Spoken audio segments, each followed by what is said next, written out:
UN are their own and do not necessarily reflect the views of this station, its management, or Beasley Media Group.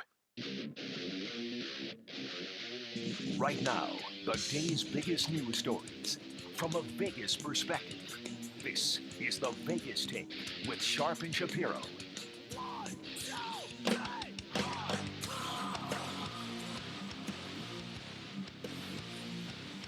All right, what's up, Las Vegas? Happy Wednesday. Man, it's a rainy day out there, but we'll try to make your day a little more happy and sunny. Sharp and Shapiro, it is the Vegas Take. Thanks for joining us. Man, do we have a jam-packed show lined up for you today. We're going to have some fun. Why am I changing my voice? I don't know. Well, we've got a great show lined up for you. No, I'm not going to talk like that.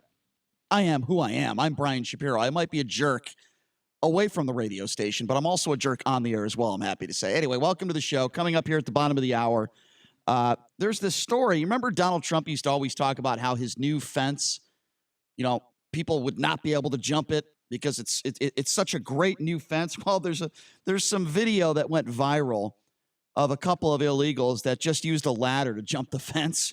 So this guy coming on with us, he's been on with us before. He's a Border Patrol agent in Arizona. He has a take on this. His name is Jose Garibay. He'll be joining us at the bottom of the hour. Apparently this fence, it's so strong, nobody can jump it. Apparently all you need is a ladder. So we'll be talking about that coming up at the bottom of the hour. The minister himself, Stretch Sanders, will be joining us in hour number 2. He's planning on closing down Freemont Street on Martin Luther King Day in protest of these new homeless ordinances that were put forth by Carolyn Goodman. So he'll be joining us in hour number 2 to talk about that. Have you heard this story about Josh Shaw, NFL player who bet on his own games, was caught placing bets at Caesar's Palace in the sports book? What better person to talk about this than a man who got into it in this whole gambling scam as a former NBA referee? Tim Donaghy will be joining us in hour number 3. So a lot to get to, a lot to go over.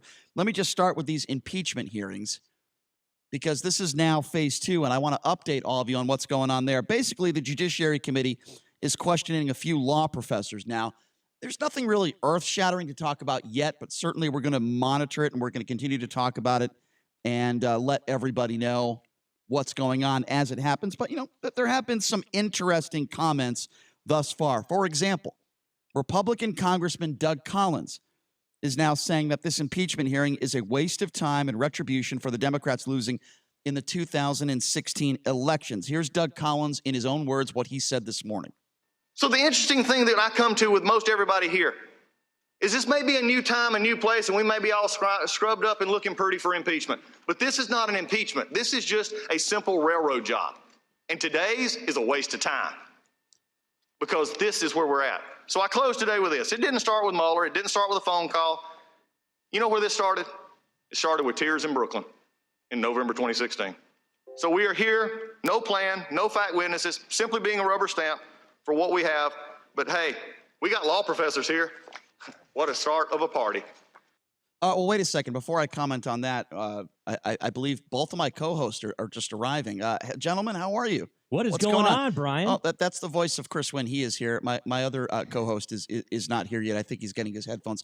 Good for you guys to arrive, though. Thanks for being here. Yeah, what do you know? It's hump day. You gotta make an appearance sometime, right? Well, can't just roll in like halfway through the show. Well, wait a second. Well, maybe we can. We're still waiting for JD to enter the studio. Where did he go? You went to get me some headphones. Oh, okay. So. It's not like we have to do a radio show or anything, so know, right? don't worry. Yeah, it's all matter. good. It's all good.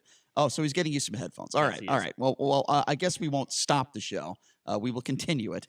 So I just played that clip of Doug Collins, not the Doug Collins who used to coach the Washington Wizards. And the Chicago Bulls. Yeah. So anyway, a lot of Republicans have the same ideas of Doug Collins saying that this is retribution.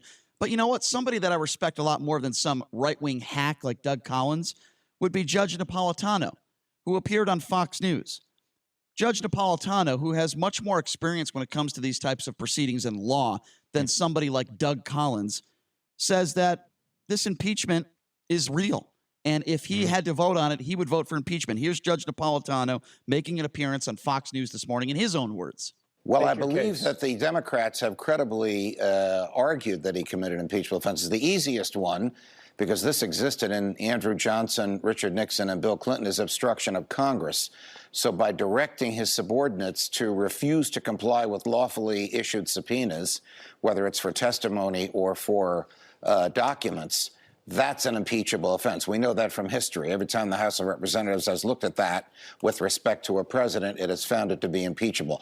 On that, reasonable minds cannot disagree without rejecting history and without rejecting constitutional norms. So if you were in the House, would you vote for impeachment, sir? Yes or no? I certainly would on, well, I'm never going to be in the House, but I would on that count.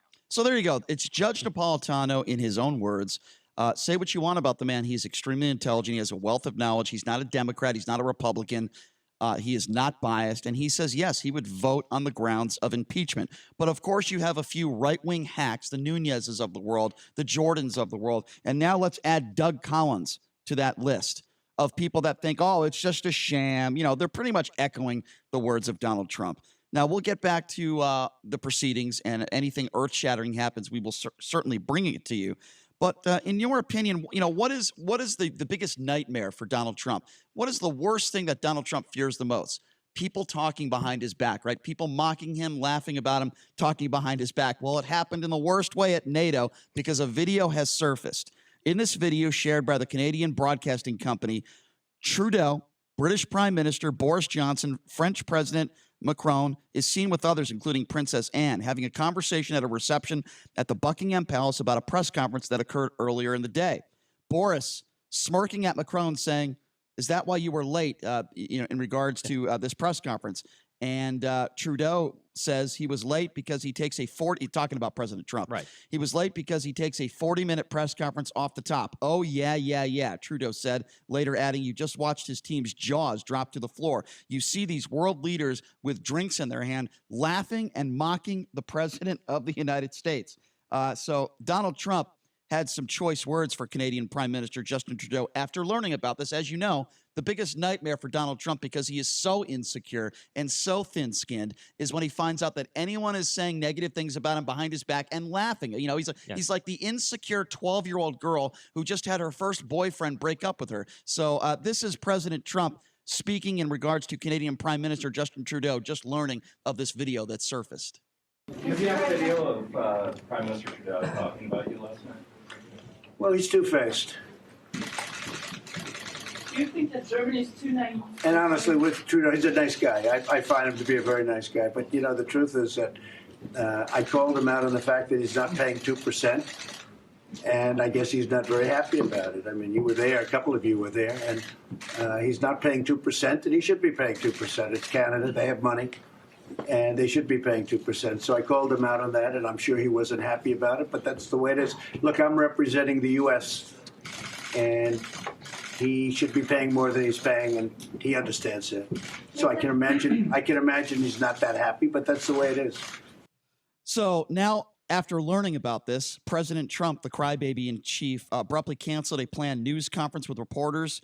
He said, when today's meetings are over, I will be heading back to Washington. And wait a second. This just in. We just received live audio of President Donald Trump after learning about this video surfacing. This is live audio just moments ago. Well, I guess that wouldn't make it live audio, but this is audio from just moments ago of President Trump. Relatively fresh audio. Getting back on Air Force One. Live audio. Obviously.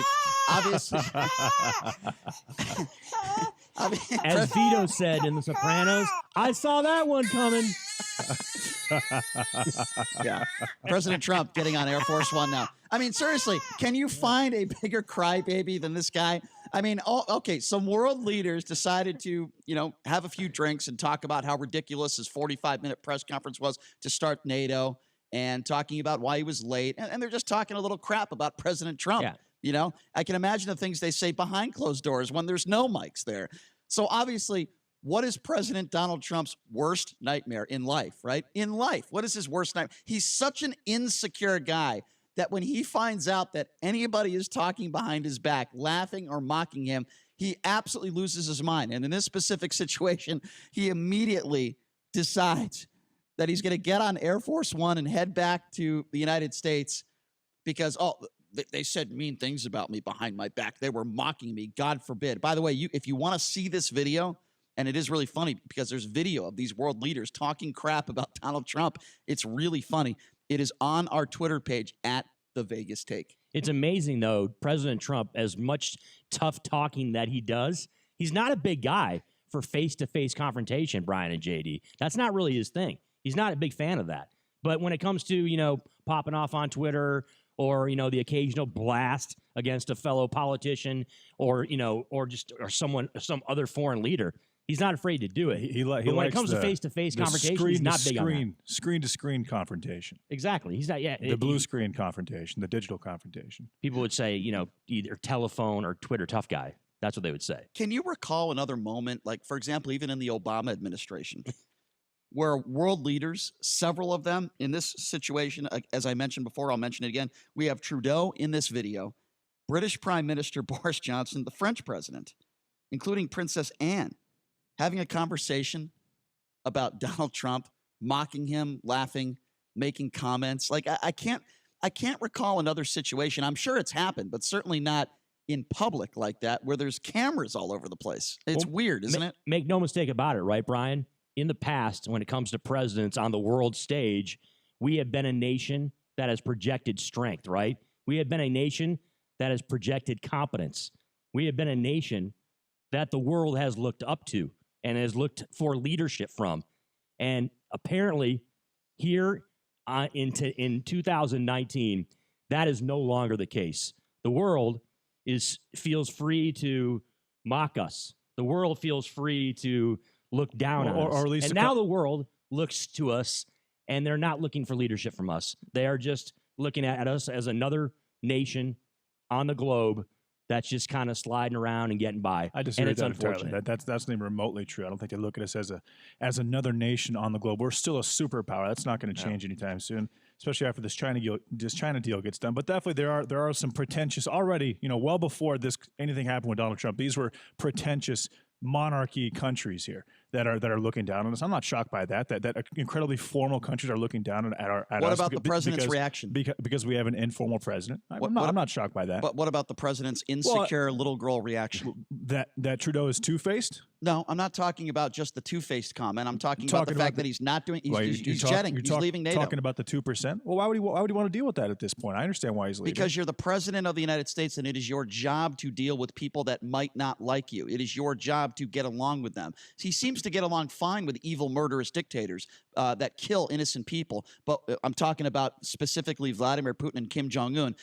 Kim Jong-un murdered Otto Warmbier, and all Kim Jong-un has to say is, well, I feel really sorry about it. And Trump has no problem with that. But God forbid a world leader mocks him and laughs about him. He just leaves. Doesn't want to communicate with them when it comes to that. Explain that to me. You can kill hundreds of thousands of people, which I believe Vladimir Putin has done. Okay, I personally believe that. He's certainly a murderer, and so is Kim Jong-un. He gets along fine with those people, but God forbid if Trudeau, holding a glass of alcohol, having a drink, poking a little bit of fun at Donald Trump, that's what puts Donald Trump over the edge. See, here's my thing. When it affects Donald Trump personally, when somebody says something about him personally, that's when he reacts. That's when he clamps down and he just jets and leaves, literally.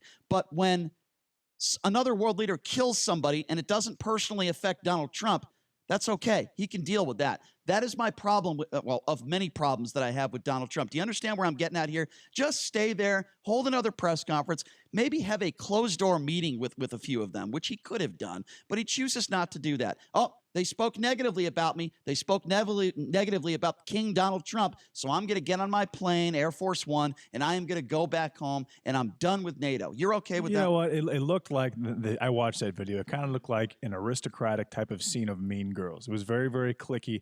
I'm not a huge fan of operating like that. If they want to pretend like they're holier than thou and they're pious and they're much above Donald Trump and the United States, they're more than welcome to do so. But then Donald Trump can respond in kind, and that's exactly what he did. Okay, responding in kind and going after him, I don't really have a problem with that.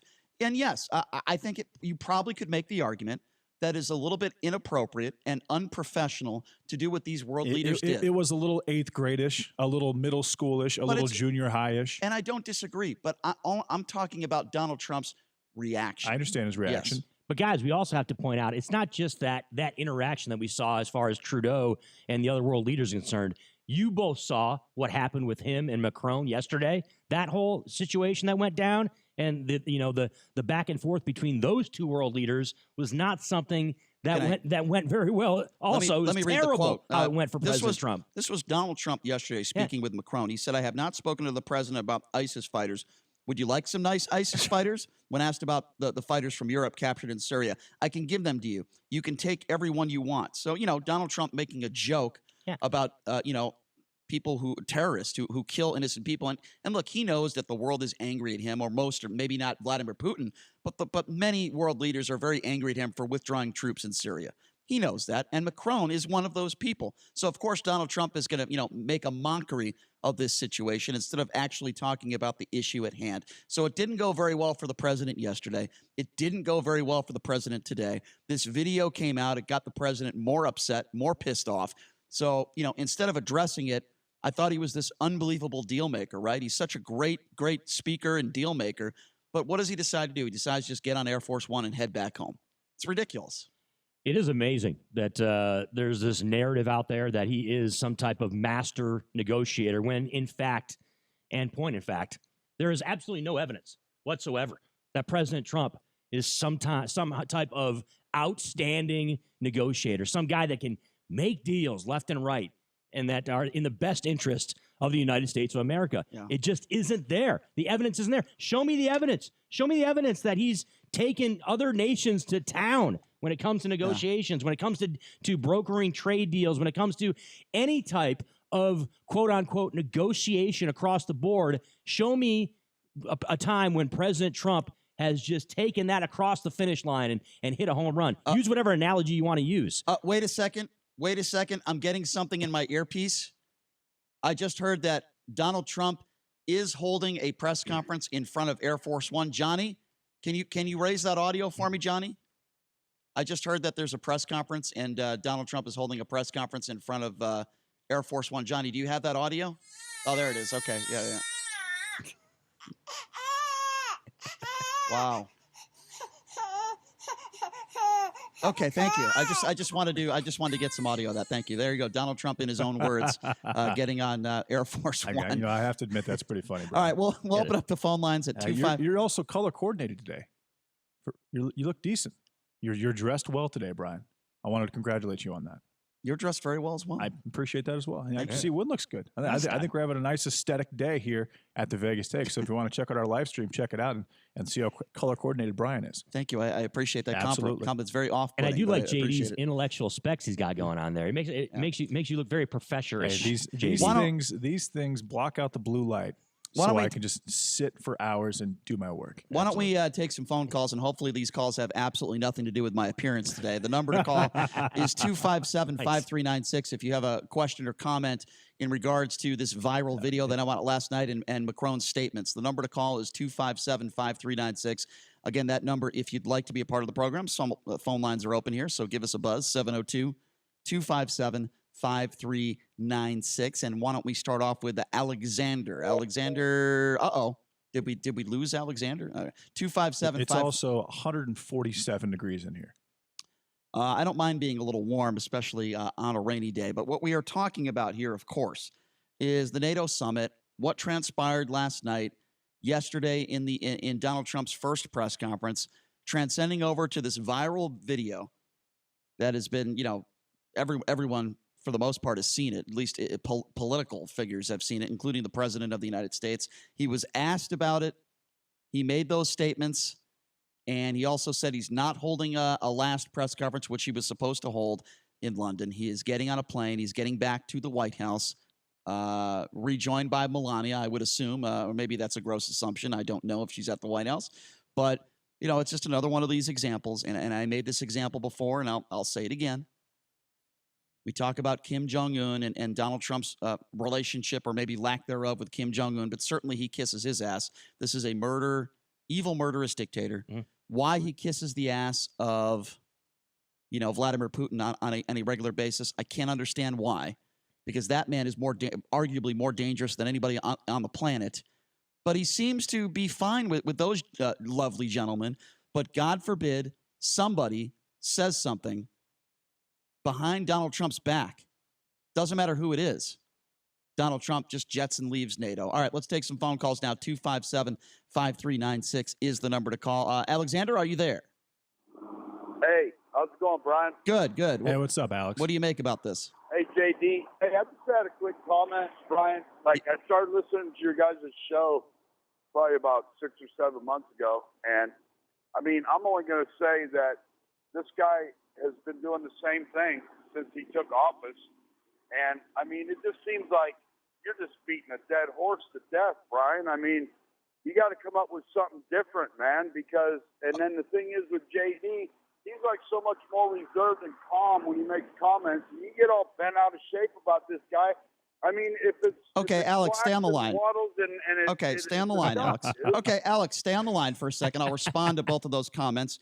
I'll respond saying something along the lines of this. We're talking about the NATO summit. We haven't talked about the NATO summit in the last 6 or 7 months. We are covering the impeachment inquiry. That is what you would call breaking news. Okay, and we also had sound of Donald. I understand that. No, you don't Brian. understand that. You constantly refer to his character and the way he conducts. Okay, so Alexander, and I agree with you. When somebody says something personal, he kind of goes crazy. I don't know where you grew up, but I grew up back kind of close to where he grew up. And people that are from New York City and especially Brooklyn, they're fighters, and they're not just. That is. Hold on a second. So you're saying. So your definition of a fighter, and by the way, Donald Trump dodged the military. That's not the definition of a fighter. Yeah. Your definition of a fighter is being an ins. Hold on a second. It's my. Hold on a second. First of all, stop it. Stop it with the fighting for the American people. Okay, that's nonsense. Number one. Number two, the man dodged the military. Number three, he's gone after POWs. Do you remember what he said about John McCain? So don't you give me this nonsense. But I'll tell you what, Alexander. Since you want us to talk about something else, and you're the new producer of the show is yours, my friend. The floor is yours. What would you like to talk about that's so entertaining and interesting and edge of your seat radio? Go ahead, Alexander. The floor is yours. I'm ready, Alex. Well, I'm just going to say, as far as the NATO is concerned, there's a lot more important business that should be conducted, and they're wasting the American taxpayers' money with this farce of an impeachment, because what do you think he broke the law? So you're telling me, really hold on a second. Hold on. All right, pot him down. Pot him down now. No, because you're driving me nuts. You just complained that we talk about the same things over and over again. Today, we started the show talking about NATO and the impeachment inquiry. I said the floor is yours. And what subjects did you just bring up? You just brought up NATO, and you just brought up the impeachment inquiry. So guess what? You're a hypocrite. Why don't you make up your mind on what you want us to talk about, and then you can try to call us back. Boy, am I glad you're not hosting a radio show, because I'll tell you right now, I wouldn't listen. We're going to take a quick break. We'll be back right after this. I might. And we will be joined by Jose Garibay, who is a Border Patrol agent in Yuma, Arizona. Stay on the line. We will also take some of your phone calls coming up next. You're listening to The Vegas Take.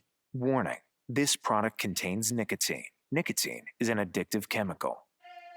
The world is changing. Isn't it time smoking changed too? Vuse Alto is a vapor product offering you a satisfying alternative to cigarettes. Simple to use, surprisingly quiet, and impressively powerful. Our best vapor yet at our best price ever. 99 cents plus tax at participating retailers. 99-cent offer applies to Alto device. Pod sold separately. Underage sale prohibited. Do you know if you have enough savings to retire comfortably? If not, it's time to talk to Travis Scribner, managing partner of Westpac Wealth Partners, about developing a plan to build your wealth for the future. Visit LasVegasMoneyResource.com. So, what would you do with an extra $500 a month in your budget? $500. This isn't hypothetical, by the way. This is something you may need to think about very soon if you decide to become a member of MediShare. MediShare is a way to pay for your health care, and typically it costs $500 less per month for a family versus other health care plans. So seriously, think about this. You could pay off loans, pay down a mortgage, save the money for retirement, donate to charity. That would be a big deal. But you know what? Here's the best thing. MediShare works. It's a Christian healthcare sharing ministry with 400,000 members. They've shared over $2 billion in medical bills, so they can help share your needs too. And with MediShare, not only do you save, you don't have to pay for things you don't believe in. And that's a beautiful thing too. So here's how you can find out more, and you might actually wind up saving even more than $500 a month. So check into it. 844-91-BIBLE. That's 844-91-BIBLE. 844-91-BIBLE. Hey, it's Lee Goldberg of the GCI guys at Realty One Group. Do you know anyone that's looking to buy a home, sell a home, rent, move from California? If so, give them my number, 702-902-3029. All listeners of the Vegas Take get $1,000 in your hand back at closing. Hometown heroes, veteran, military, police, teacher, nurse, I'm giving you $2,000 back. That also goes for hospitality and casino employees. Free use of a moving truck for a day, 6 free months of home security. Call me, 702-902-3029, the GCI guys. Moving and eating better every day can help make you and your kids healthier. Search We Can online to find out more. A message from the Ad Council, HHS, and NIH's We Can program. 3 years ago, my mom, my sweetheart, who had type 2 diabetes, died of heart disease. We didn't know that if you have diabetes, you are 2 to 4 times more likely to develop cardiovascular disease. Heart disease and diabetes are linked. If you have type 2 diabetes, know your risk of heart disease. Be good to yourself and those you love, because the sooner you know your risk, the more you and your doctor can do about it. Go to foryoursweetheart.com.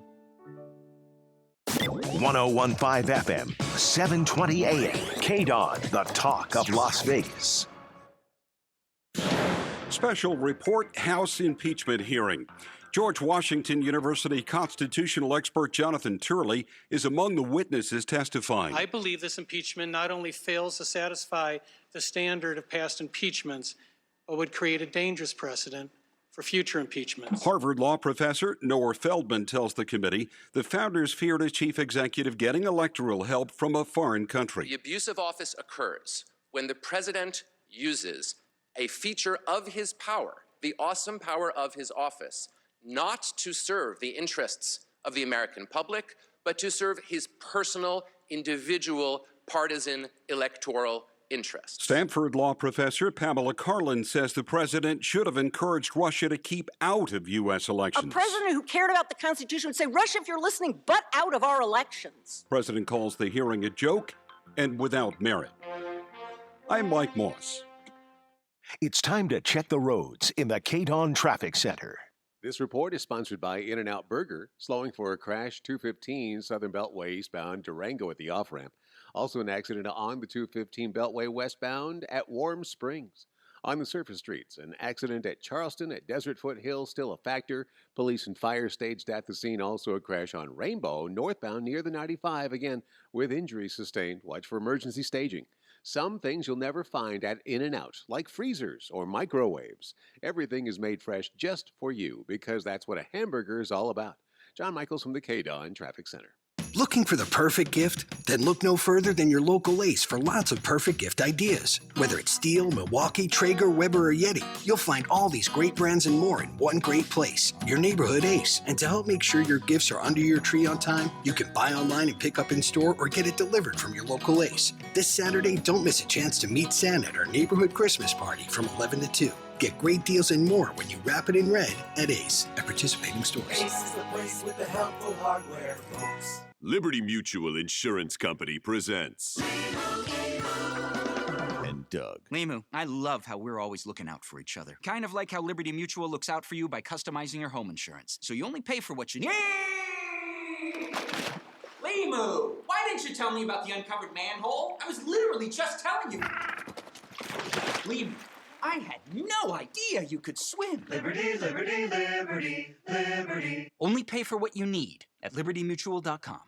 Hi, Mark Hale here with today's Energy Store. Look, when it comes to solar energy, you have lots of choices. That's the facts. SunPower by Today's Energy Store has the best solar panels, period. We treat every customer with the utmost respect and offer fair, honest pricing right up front. No sales gimmicks, no bait and switch, no pushy salespeople. The other guys can keep doing that. At Today's Energy Store, you get honest answers and the most efficient solar panels in the industry. Give us a call at 702-558-1500. That's 702-558-1500. Demand better solar. If your retirement plan is on set it and forget it, it's time to take control. Tune in for Financial Safari with America's Wealth Coach and best-selling author, Coach Pete D'Arruda.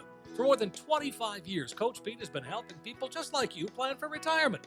Join Coach Pete every week as he discusses topics like why your retirement plan should also be an income plan and how to make sure you're getting the most out of your 401k. Financial Safari with Coach Pete, Saturday morning at 10 a.m. on 101.5 FM, 720 a.m. KDON. V is for victory. except on Saturdays when V is for veterans.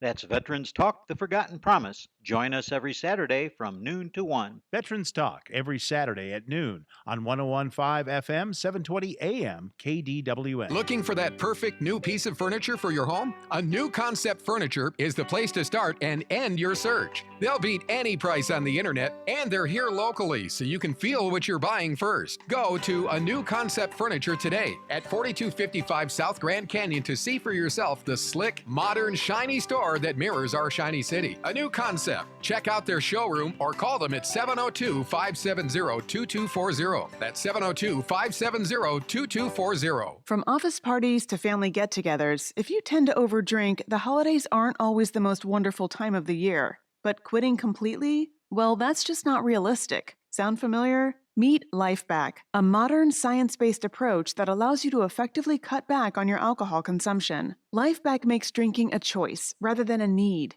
LifeBack is completely private, with online doctor consults, medication delivered discreetly to your doorstep, coaching and support tools through the app. LifeBack has a free online doctor consultation, 30-day money-back guarantee, and costs less than 1 drink per day. Don't wait for end-of-the-year regrets. Starting the physician-approved LifeBack program now will allow you to drink normally during the holiday season and go into the new year healthier and happier. Visit lifebac.com or call 888-959-8858 today to learn more. That's lifebac.com or call 888-959-8858 today. Hi, Mark Hale here with today's Energy Store. Look, when it comes to solar energy, you have lots of choices. That's the facts. SunPower by today's Energy Store has the best solar panels, period. We treat every customer with the utmost respect and offer fair, honest pricing right up front. No sales gimmicks, no bait and switch, no pushy salespeople. The other guys can keep doing that. At today's Energy Store, you get honest answers and the most efficient solar panels in the industry. Give us a call at 702-558-1500. That's 702-558-1500. Demand better solar. Mark Levin, weekdays 3 p.m. to 6 p.m. Now back to the Vegas Take on 101.5 FM, 720 a.m. KDON. But hey, we got law professors here. What a start of a party.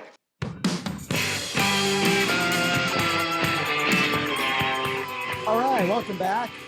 It is the Vegas Take. Sharp Shapiro, joined by in-studio guest Chris Wynn. We got Minister Stretch Sanders coming up, hour number 2. So have you seen this viral video? We just posted it on our Twitter page. And no, I'm not talking about world leaders mocking Donald Trump. I'm talking about a video that shows 2 men using a ladder to defeat the replacement border fence that President Donald Trump said couldn't be climbed. Trump was describing a viral video from 2016 that was shot by a Mexican journalist. He said, I mean, they're unbelievable climbers. This wall can't be climbed. This is very, very hard. I also want to play you a little bit of audio of what Donald Trump said about how hard these walls would be to get over. And clearly he's wrong. One thing we haven't mentioned is technology. They're wired so that we will know if somebody's trying to break through. And you may want to discuss that a little bit, General. Sir, there could be some merit in not discussing that. Okay? I like that. That was a great answer.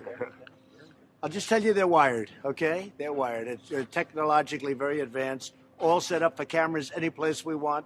We have all of the everything we need, but it's all set up for cameras, for anything. You've been hearing drone technology. They're all wired out for drone technology. Anything you want, we have. And frankly, this is the right time to do it, because to do it later after it's built is very expensive. This way, it's mostly just adding wire.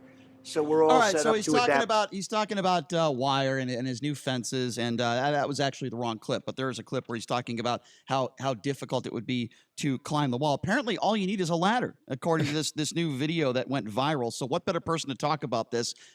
Very knowledgeable when it comes to this stuff. He probably sees it every day. This is Border Patrol agent in Yuma, Arizona, Jose Garibay, joining us right now on the line. Jose, thank you so much for joining us. How are you? What's up, Jose? I'm doing good, sir. I appreciate you having me on today. Yeah, I'll always love it when you come on with us, Jose. So let me ask you this first question. What is your reaction to this viral video of these 2 men using a ladder to climb and jump over Donald Trump's fence? So I can tell you, first off, I'm not surprised. And I'm not surprised because when we put up this wall, we had no intention of it being a 100% foolproof barrier of stopping everybody that comes across. But what it does do is stop the vast majority of people from crossing over, of the demographic of people that we're seeing. Because if you notice in the video, they're 2 very able-bodied young men probably hopped up on some type of meth or amphetamine to get their heartbeat going, and they're jumping over. But that is not the majority of people that we're seeing here. So we have to have the wall in addition to the wiring inside it, like the president was talking about, the ground detection technology, cameras, manpower, and all that stuff. But the wall itself is definitely not the end-all, be-all. We definitely need a whole conglomerate of things to be able to do our job out here. And Jose, do you feel like the president understands that? But he goes around every day, and I'm sure you would agree, and I'm trying to not make this political. I don't want to put you in that spot. But he goes around talking about how basically impossible it is to jump this wall. And then we see a viral video of guys that are just lining up a ladder and hopping it. I just think that makes the president look weak. I think it makes us look weak. I'm not saying it's anybody's fault. And I, by the way, I agree with you. You need more resources to make this wall more difficult. But I think it puts America in a bad spot when the president boasts about his wall, about how it's so impossible to jump. That's my only point. I see what you're saying, absolutely. And I think the president is right in that it is impossible to scale for the majority of people that we're seeing down here. And what I mean by that is the vast majority of people that we're seeing are women, children, unaccompanied alien children, accompanied as well, and the minority we're seeing single adults. That's the vast minority of what we're seeing. So those minority, which are predominantly Mexican nationals, we have known and have consistently known that population of people would still be able to climb over the wall with help from either a ladder or stuff like that. But the goal of the wall here was not to completely stop 100% of the people. It's to allow our agents enough time to respond once they get notified through either the detection technology in the wall or the camera towers. So I do have to agree with the president and say that this wall is definitely impossible to climb for the vast majority of people that we're seeing out here. But there are going to be a minority of people, such as these young men, that are definitely going to be able to climb over it. And even though it looks bad, you still did see an agent show up very soon after, and that guy was probably apprehended a short time after the video was taken. And so then what right now is the response time for when you do catch someone, scaling a wall high on meth? So it really depends on, for example, if there's technology in the area.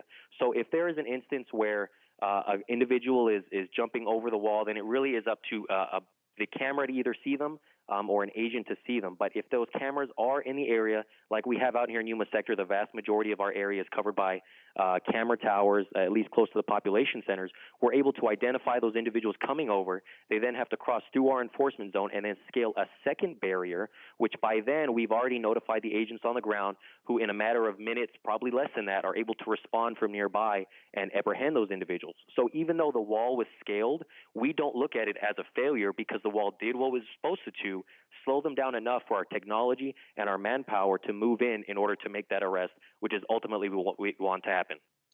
There's been a number of ways that the southern border has been described in the past 2+ years, whether it's a crisis, whether, it's a situation that we need to deal with. From your professional opinion, given, what went down as far as, the caravan and all the, the publicity that went down, as far as the southern border is concerned, what would you describe it as far as the situation right now at the border between Mexico and the United States?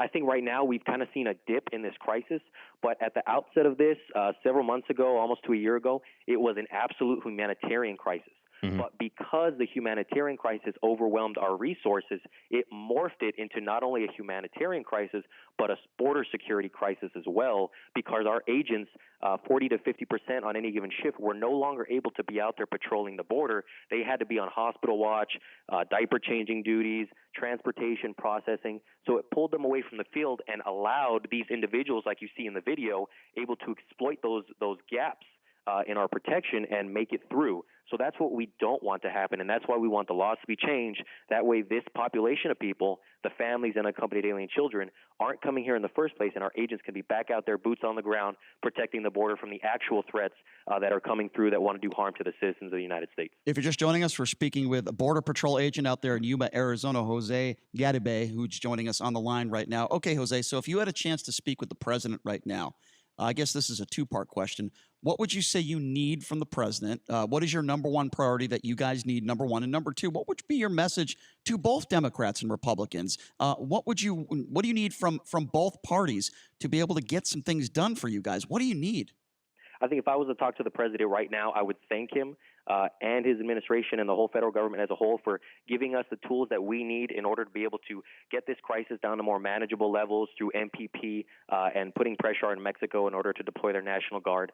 But the single most important thing I think our message would be to Congress, both on the Democratic and Republican side, in order to get the job done, because they need to work together bipartisanly in order to put loopholes, get them closed, and fix the Flores settlement agreement. That way we stop this population of people, the families and unaccompanied alien children, from coming here in the first place, putting themselves in danger, the children in danger, our agents in danger, and overwhelming our immigration system as a whole. Well, Jose, that was pretty well said, and you said the key word there. You need Republicans, Democrats to work together. They're not really working together these days. And but listen, I hope they do, and I really do appreciate you taking some time to join us, Jose. I always appreciate it when you come on our show, and certainly you're a man with a lot of expertise when it comes to this stuff. So we appreciate your side of this, and we hope you do get the help you need. Thank you so much for your time, Jose. We really do appreciate it. Thank you, sir, and thank you, gentlemen, for having me on. I look forward to speaking to you again next time. Thank you, Thanks, Jose. thanks a lot, Jose. I really appreciate that. You too. Jose Garibay, he is a Border Patrol agent. Really, it's fascinating to hear from him because he knows what he's talking about. He's actually one of the most well-spoken guests we've ever had on this show. He's great. His answers are very, very concise and complete, and there can't be someone who knows more than him in the United States about what he's talking about. Well, let's go. Can't be. Why don't we take some phone calls? Maybe they're more well-spoken. You never know. The number to call. Here we go. 257-5396 is the number to call. Again, that number is 702-257-5396. Just to give you a rundown on what we've been talking about. We're talking about the video that came out with at NATO where many world leaders were mocking President Trump, and then Trump decided to just leave and get on a plane and do not hold another press conference. And we're talking a little bit about that. And, of course, we were talking about the border fence and how whether easy it could be for two capable men in a ladder to jump the fence. The number to call is 257-5396. Again, that number to call if you'd like to be a part of the conversation, that number 702-257-5396. And why don't we start off with Anna. Anna, you are next on the Vegas Take. Thanks for waiting on hold. How are you? Hello. How are you doing, Brian Sharp? Good. How you doing, JD? Good. Okay, I'm doing great, Anna. Brian Thank you so much, JD Sharp. How are you, Star? I want to say this, Brian Shapiro. I've been listening to you lately, and I've been hearing some of the things you have been saying about President Trump. And I will say this.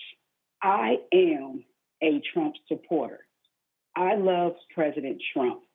And one thing about President Trump, he has never, ever gone out of his way to disrespect you. I sit back and hear everything you say about President Trump. And yes, I do get mad. I have that right. I love President Trump.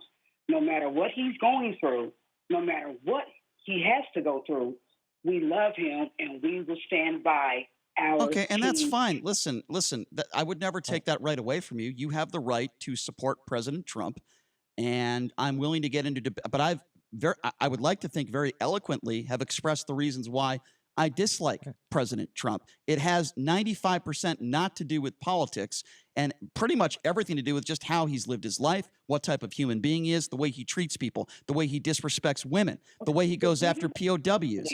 Do you know him personally? Have you talked to President Trump? Hold on a second. Let me ask you a question. Do you know him personally? Hold on. Do you know Do you know him personally? Did you know Charles Manson personally? The answer is no. Okay.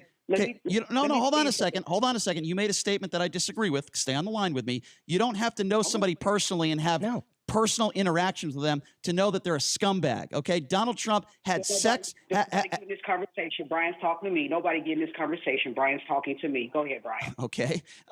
Listen, Donald Trump has had several ex-wives. Okay. He has had infidelity in every single one of those marriages. Two of those wives have admitted that. Certainly Melania is not going to talk about it, but we all know the $120,000 payment because Donald Trump had unprotected sex with a porn star, but it doesn't end there. How about going after a war hero in John McCain? Oh, and by the way, the man that you love dodged the military. Well, I just thought I would add that. How about talking about John McCain and saying that he didn't respect John McCain because John McCain was captured? He was a POW. How about when he was running for president and he put up a picture of Ted Cruz's wife, going after his wife's looks? okay, and putting Melania Trump's picture right next to him. That is the behavior of a 10-year-old child. He's also gone after Gold Star families, and he's made some terms that some could construe as being racist. Good people on both sides. I mean, I could go on and on. That's the tip of the iceberg you just unloaded right there. Yeah. Now, hold up. Now, I respect what you have to say. I respect that. Okay, I respect what you have to say. I do respect it. I understand where you're coming from. But here's where I'm coming from. It don't matter who Donald Trump makes mad. It don't matter how people feel about him, because at the end of the day, he's loved by millions. So you guys could go on and on about, he said this. Paris Hilton. It's the blind love. Yes, okay, it's the blind love. First of all, okay, but first, it comes down to prioritization. Okay, do you know that Scott Peterson, the man who killed his wife and unborn child, gets love letters in jail? People love him too. So just because people love somebody doesn't mean that everybody loves them and it's the right thing to do. Okay, number one, you have the right to support Donald Trump. I would never take that right away from you. I'm simply giving you the reasons why I think he is a scumbag. Now, if you want to talk about policy, I'll get into that with you. But nobody can convince me, and I mean nobody, that Donald Trump is a good, decent human being. And I don't have to have personal interactions with him face to face to know that. I'm going by facts and his behavior and the way he lived his life, Anna, with all due respect. You know what? I like this so much. I just want to say, you know what? Trump, 2020, he will be reelected, and Michael Avenatti will walk for prison. Have a good day, sweetie. Wow. Okay, I mean, Brian, to be quite honest with you, that call right there is the very definition of the people that we talk about that say if Donald Trump went out and shot somebody on Fifth Avenue, they would look the other way. They would here's not my care. problem. Here's my problem. That is the absolute. That call right there is absolutely the people that we're talking about. Well, you know, he can do no wrong. I find it President Trump can interesting. do no wrong. I find it interesting that she loves somebody like Donald Trump, and she just made a disparaging remark about Michael Avenatti, a man who's never been convicted of a crime before, and she probably is unaware of the fact that Michael Avenatti has done pro bono work and brought immigrants and families together, hundreds of children. But she would speak negatively about a guy like that, who, by the way, to the best of our knowledge, has not broken the law. And until he's convicted of a crime, I'm not going to call him a convict. I'm not going to say he's going to jail. It's funny that we have this impeachment inquiry going on, but she doesn't want to talk about that. And all the stuff that I brought up, she says, I respect your opinion, but can't defend it. But he listened to all of those things you brought up, which are all very credible, right? And you went down a laundry list of things that the president and that are major flaws in his character. And what did she do? You know, she dismissed him outright. She dismissed him. Here's the question. Ignored it. Can a bad person like Donald Trump, in Brian's perception, can a bad person be good for the country? Well, that's a loaded question. If you're talking about policy, probably not, because I think if you're a bad person that's selfish, you're in it for yourself more than you're in it for the country. I want a president that puts the country first, and based on this phone call to Zelensky, that is absolutely not what happened, number one. I wanted to put up some breaking news real quickly, and we are going to get into this later in the show. This is breaking news. I cannot believe I'm hearing this right now. George Zimmerman. Do you remember George Zimmerman? This is the man who shot and killed Trayvon Martin. He's now suing the Trayvon Martin family and prosecutors for $100 million. We're going to give you the latest on this. I don't know why it took this long to do it. I don't know why he decided to do it. Maybe because he's filed for bankruptcy and he's broke. But this is a wild and crazy story. We will continue to monitor this. Let's get back to the phone calls. Sounds like some Kaepernick timing to me. Let's get back to the phone calls. 257-5396, the number to call, 702-257-5396. Let's go to Brady. Brady, you're next. What's up? What's up, Brady? Yeah, good morning, gentlemen. I find it absolutely kind of funny that little libtard Macron and Trudeau are mocking my president. You know why? The problem is Donald Trump, the policymaker that you talk about that he's not, but he really is, made them countries pay their fair share of NATO. That is an increase of $130 billion into the NATO fund. And I love it. It makes them people squirm because they've been hiding and they don't want to pay their fair share, them little liberals. Okay, so you're talking about, like, they don't want to pay their fair share, and you're talking in that voice.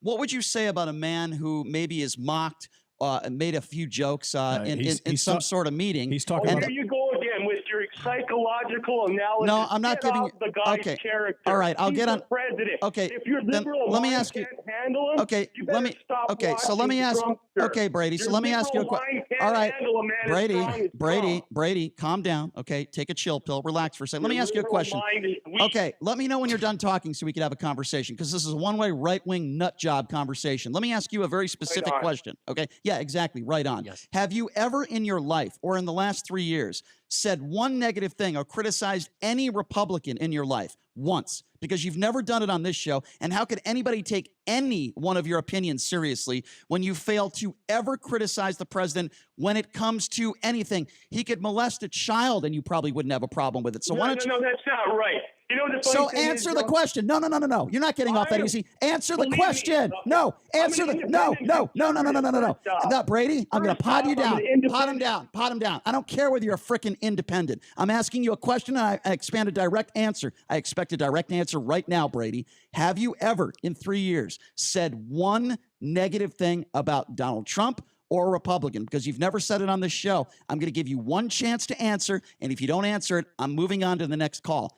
Give me one negative thing you've said.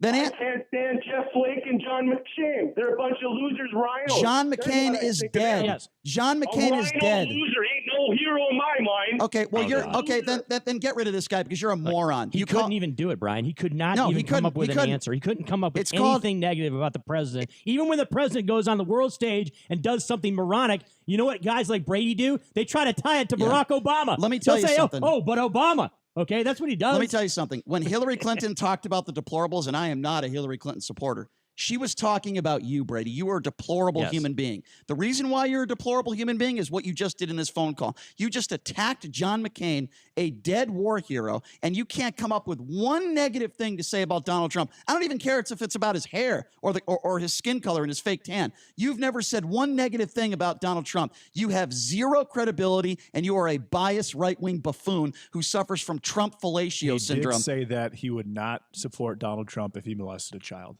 Oh, wow. Well, that's a shocker. That's going out on a limb right there. Yeah. 257-5396 is the number to call. Let's go to Dan. Dan, you're next on the Vegas Take. Go ahead, Dan. What's up, Dan? Hey, thanks for taking my call. Sure. So I think a lot of people have a problem between problem separating Trump's private life from his public office. Because he's president. Now, let me just ask you this. Sure. If you had a choice between the following two options, tell me which one you would take. Okay. A person that acts like a 10-year-old in his private life and, yes, messes around and has problems with his family and does stuff like what, President Kennedy did and all of this. Okay. But his public decisions are great for the country. Okay, so can I ask you a question, Dan? I'm going to answer your question by asking a question. Do you think his decision? You didn't even let me finish. You gotta let him give you the second option. We only have 1 minute. That's why I'm trying to rush you, Dan. Hey, Go ahead. Give the second option, Dan. Okay, so the last one is having somebody that is the opposite. That is like their private life's great. I mean, they're like a Mitt Romney. Everything is all beautiful. But maybe their choices for public office are a total wreck. I understand what you're saying. Let me respond by saying this. Do you think withholding aid for personal gain is good for the country? Because your question is not valid. You're putting me in a position to say that Donald Trump, everything he does is good for the country, policy, and as a president. Donald Trump's private life has entered into the president of the United States, and that is the comment I'm trying to make, Dan. I would argue that withholding aid is good for the world to a country like Ukraine because you don't know where that money is going. If it goes to terrorism, you could be funding terrorists. Okay. I would actually argue that withholding aid is good for the world, not just the United States, Brian. Okay, Johnny, we got to take a break. I didn't get a chance to finish my answer, but we got to take a quick break. We'll be back right after this. Joining us in hour number 2, the Minster Stretch Sanders. Hey, I'm Reagan, and I am Westar Credit Union. You may not have heard of us, and that's okay. Our team has the same products and services you'd find at one of the bigger banks, and we're small enough to know you by name. At Westar, we're not about flashy football TV ads or big intimidating voiceovers. We're here for you. Wherever you are on your financial journey, Westar Credit Union is where you matter. Check us out at westar.org/join. Warning. This product contains nicotine. Nicotine is an addictive chemical. The world is changing. Isn't it time smoking changed too? Vuse Alto is a vapor product offering you a satisfying alternative to cigarettes. Simple to use, surprisingly quiet, and impressively powerful. Our best vapor yet at our best price ever, 99 cents, plus tax at participating retailers. 99-cent offer applies to Alto device. Pods sold separately. Underage sale prohibited. If you bet on sports in Las Vegas, you've probably seen those so-called sports betting gurus who claim to have a formula, and they never deliver. For more than 2 decades, Scoregenics has never had a losing year, averaging over 300% return on investment. Sound too good to be true? It's not, and Scoregenics can prove it. The next 10 callers receive a free 6-month membership. No credit card needed, no tricks, just winning picks covering the rest of the NFL and NBA season absolutely free. What do you have to lose? Call Scoregenics now. 888-51-SCORE. That's 888-51-SCORE. 888-51-SCORE. Call now. Parents, you always say you want what's best for your children. If that's the case, then you should be bringing your kid to Infinity, the Math Institute, where every student earns an A or B in math. Our results are proven and they are amazing. The best tutoring service for the best price, whether online or in person, small group or one-on-one. You cannot get better results. Great grades will come when your child truly understands the math. From elementary math to calculus, we have the best tutors, the best materials, and the best results. Now offering free parent seminars on how to better help your child, what is Common Core, and more. Find out why parents are bragging and students are enjoying school again by calling 702-768-1777. That's 702-768-1777, or visit themathinstitute.com today. Tell them the Vegas Take sent you, because at Infinity, you don't get more math problems, you get solutions. Imagine a time when no one person has Parkinson's disease, is debilitated by a stroke, and no family suffers the tragedy of Alzheimer's. Some of the best minds in America are doing more than imagining. The American Brain Foundation is seeking to find cures, where life without brain disease isn't just something we can imagine, it's something we can know. Join Kevin Sorbo in the fight to cure brain disease. For more information, visit AmericanBrainFoundation.org. The only FM news talk station in the Valley. 101.5 FM, 720 AM, KDWN Las Vegas, a Beasley Media Group station. Special report House impeachment hearing. Legal experts are weighing in on the House impeachment case against President Trump and what the law calls for. Stanford's Pamela Carlin. Because this is an abuse that cuts to the heart of democracy, you need to ask yourselves, if you don't impeach a president who has done what this president has done, or at least you don't investigate and then impeach if you conclude that the House Select Committee on Intelligence findings are correct, then what you're saying is it's fine to go ahead and do this again. George Washington law professor Jonathan Turley questioned by Democratic lawyer Norm Eisen. Did you write in the Wall Street Journal, there is much that is worthy of investigation in the Ukraine scandal, and it is true that impeachment does not require crime. Is that an accurate quote, sir? You've read it well. But Turley adds Democrats should be cautious they aren't impeaching out of rage against Trump. I'm Mike Moss. Judiciary Committee Chairman Jerry Nadler says the allegations against the president are historic. But never before in the history of the Republic have we been forced to consider the conduct of a president who appears to have solicited personal political favors from a foreign government. Never before has a president engaged in a course of conduct that included all of the acts that most concerned the framers. President Trump calls the House impeachment hearings a joke that have no merit. Jackson State University in Mississippi is reporting an active shooter on campus, sending out a tweet saying that the suspected shooter has apparently gotten away in a black Honda Accord. The camp is currently reported to be on lockdown.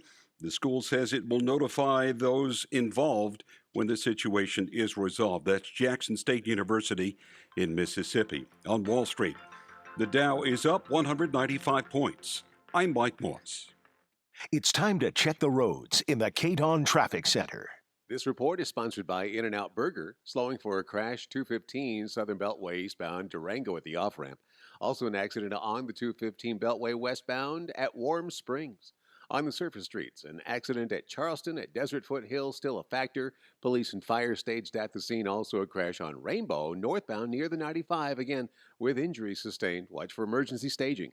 Some things you'll never find at In-N-Out, like freezers or microwaves. Everything is made fresh just for you, because that's what a hamburger is all about.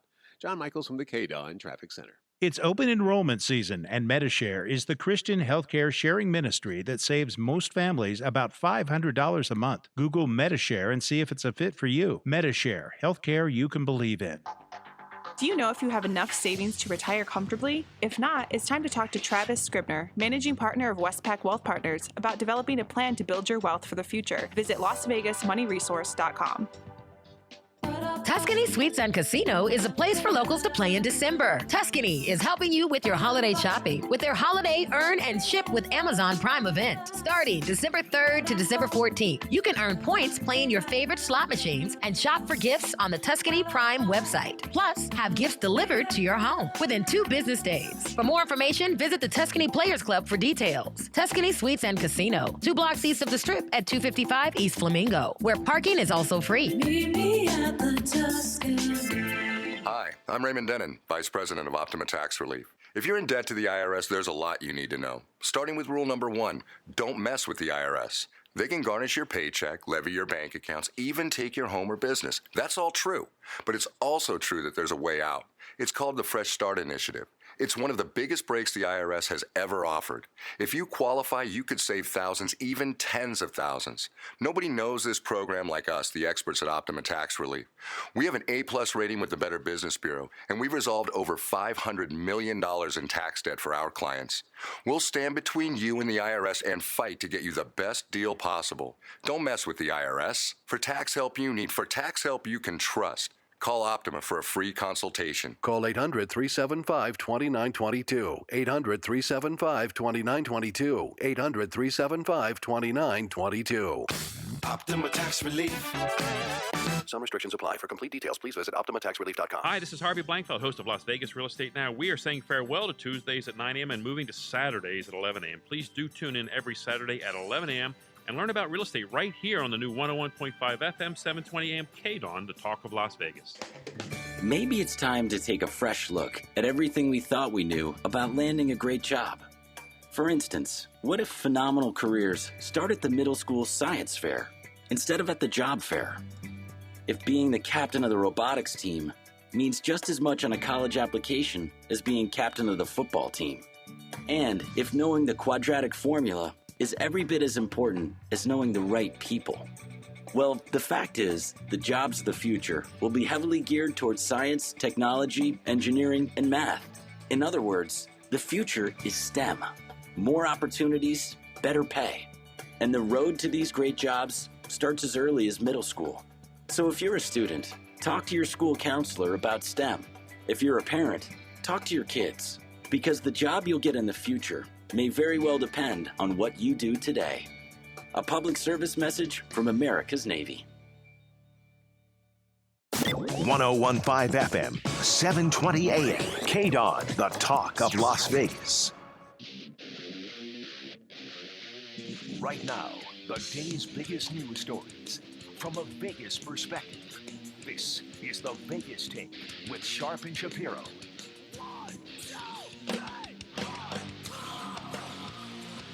All right, welcome back. Rolling out hour number 2 of the red carpet, baby. It's Sharp and Shapiro on a Wednesday. Chris Wynn also joining us as our guest host in studio today.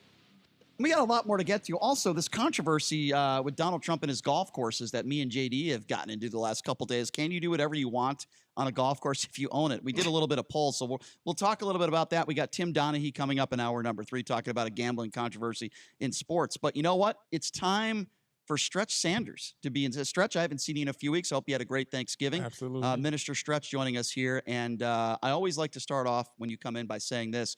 We might have our disagreements when it comes to specific issues, but you are a really good man. In fact, you live in the same complex I live in, and you are helping out people, giving people free food, and you've helped so many people in this community. So you're a good man, and you've got a great heart, and don't misconstrue that. If we disagree on some subjects, I still have a tremendous amount of respect for you. So I just want to make that clear. Brother, and I'm not saying that because you're twice my size and you can kick my ass. I'm saying that because you really are a good dude and I respect you a great deal. So let's talk about this. For a couple weeks ago, you came on our show, you broke a little bit of news.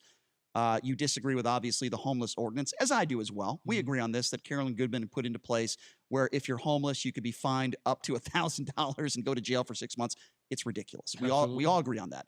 So you're taking MLK Day, you're shutting down Fremont Street, and you're protesting. I disagree with you on the way you're going about it, but has anything changed in the last couple weeks? I know that you've made some TV appearances coming on our show, which is awesome. I'm glad that we're helping spread the word. Yeah, very cool. We're glad to do that. Have you changed your stance at all? Do you still plan on not only protesting and shutting down Fremont Street, but going to jail and committing a crime? You're still okay with that?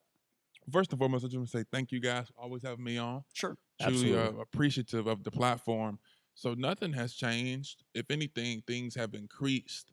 So right now we're working on a few national speakers.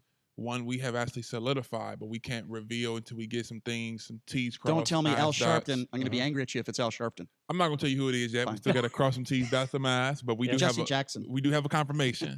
Okay. And so we believe. And this is a well-known speaker nationally. Well-known national person, legendary. Well, I'll iconic. tell you what. I'll make an offer to you. We would love to promote it, and if you can get this person to come on our show with you, we would gladly do that to promote the event Right on. or the So protest. As we get things closer, then we will revel who this person is and Is who it these J-Lo? persons. No, you know, keep okay. naming. All right, fine. But I just threw it out there to let you know that LeBron James. that this thing has amplified and it's increased. No doubt that we're going to go to Freemont Street. And I think the narrative, something I want to touch on, because now one of the word on the streets that I think is preventing people to want to support is that they're going to hurt businesses. Number one, we're not going out to hurt any businesses. You're not going out to do that, but Stretch, you are. Right. But also, too, understand this. A lot of those businesses downtown, I say a lot, not all, supported this ordinance. That's number one.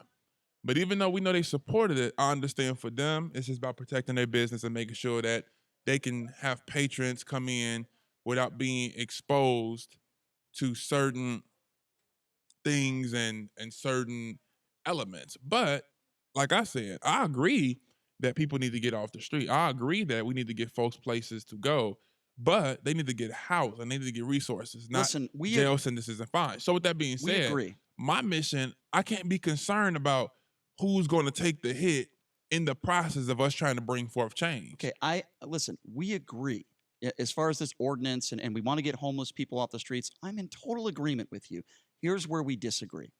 I don't think you're going about it the right way. And that is I appreciate your passion and what you're trying to do. Okay, I appreciate your passion. I really do, because I know you have a good heart. Here's the problem with what you're doing, in my personal opinion. When you close down Fremont Street, first of all, let's start with the arrests. What good does that do to go to jail? You're costing the taxpayer money, number one. There are better things that our Metro police officers could be doing. Same thing as arresting a homeless person. There's better things they could be doing. I don't think going to jail is going to solve your problem, number two. You're just going to annoy a lot of people. Number three, kids that are going to school, that are leaving school, people that are going to work, hardworking Americans that are going to work. You are going to block traffic and you are going to affect their daily schedule, could affect their job security. I think that's fair to say. And also the businesses downtown. Now, I don't think many of those businesses are going to be struggling if they have one day where their sales are cut 50%. But with that being said, you're still affecting businesses there. Why do you have to go to the extent of being arrested and shutting down streets and shutting down Fremont Street on a very special day as MLK Day? Why? Because I think, and we'll take some phone calls on this at 702-257-5396. Maybe you disagree with me. Maybe you agree with Stretch. The number to call again, 257-5396. Go ahead, Stretch. Dr. King said, one has the right to disobey an unjust law if his conscience tells him it's unjust.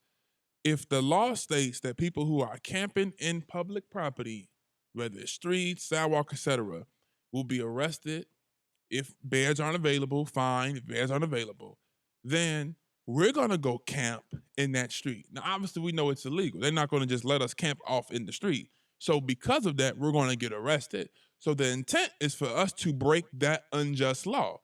MLK Jr. stated this. That was one of his most profound quotes. If something is unjust, you break it. Slavery. When we were leaving slavery, you had people who say, why escape? We're part of the labor. And so you justify legal don't mean right. Jim Crow, why boycott the bus? Why not? We can ride on the back. At least we can still ride. If we boycott, they're going to lose money. It doesn't matter. At the end of the day, any movement, people had to protest that movement. Somebody took a hit. But after 381 days of them boycotting that bus, they lost so much money, they had no choice but to give black people equality on the bus. Here's my confusion to that. You think if you get arrested and you annoy a bunch of people, that all of a sudden Carolyn Goodman and the people that are working with her are going to say, you know what, that Stretch Sanders, he's onto something. You know, the guy got arrested. He blocked some streets. He closed down Fremont Street. Geez, why don't we back up this ordinance and why don't we throw it in the garbage? You really think you protesting and shutting down Fremont Street is going to change her mind? I think that taking a stand will put pressure on the state. I'm not going to do this with the intent. We're not naive to think that after the 20th, the ban's overturned, freedom's won. It doesn't work like that. Dr. King and his associates, they boycotted for 381 days.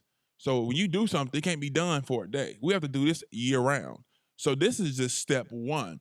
We're getting sidetracked and we're focusing so much on the action, but for every reaction, there's a reaction. So we're reacting by getting in the street, bringing awareness, being heard, raising the consciousness of the people, because we're so focused on the fact that business is going to be heard in downtown and this, but we're not thinking about and being compassionate about those who have nowhere else to go, mothers who sleep out there with their children. Now you're separating families, people who are on their one strike. Now you arrest them. Now they're going to be violating their parole. So it's bigger than just saying we have to look out for those who are business owners. I'm concerned about the least of these. I'm concerned about the poor. I'm concerned about those who don't have the luxury to get out of this hole.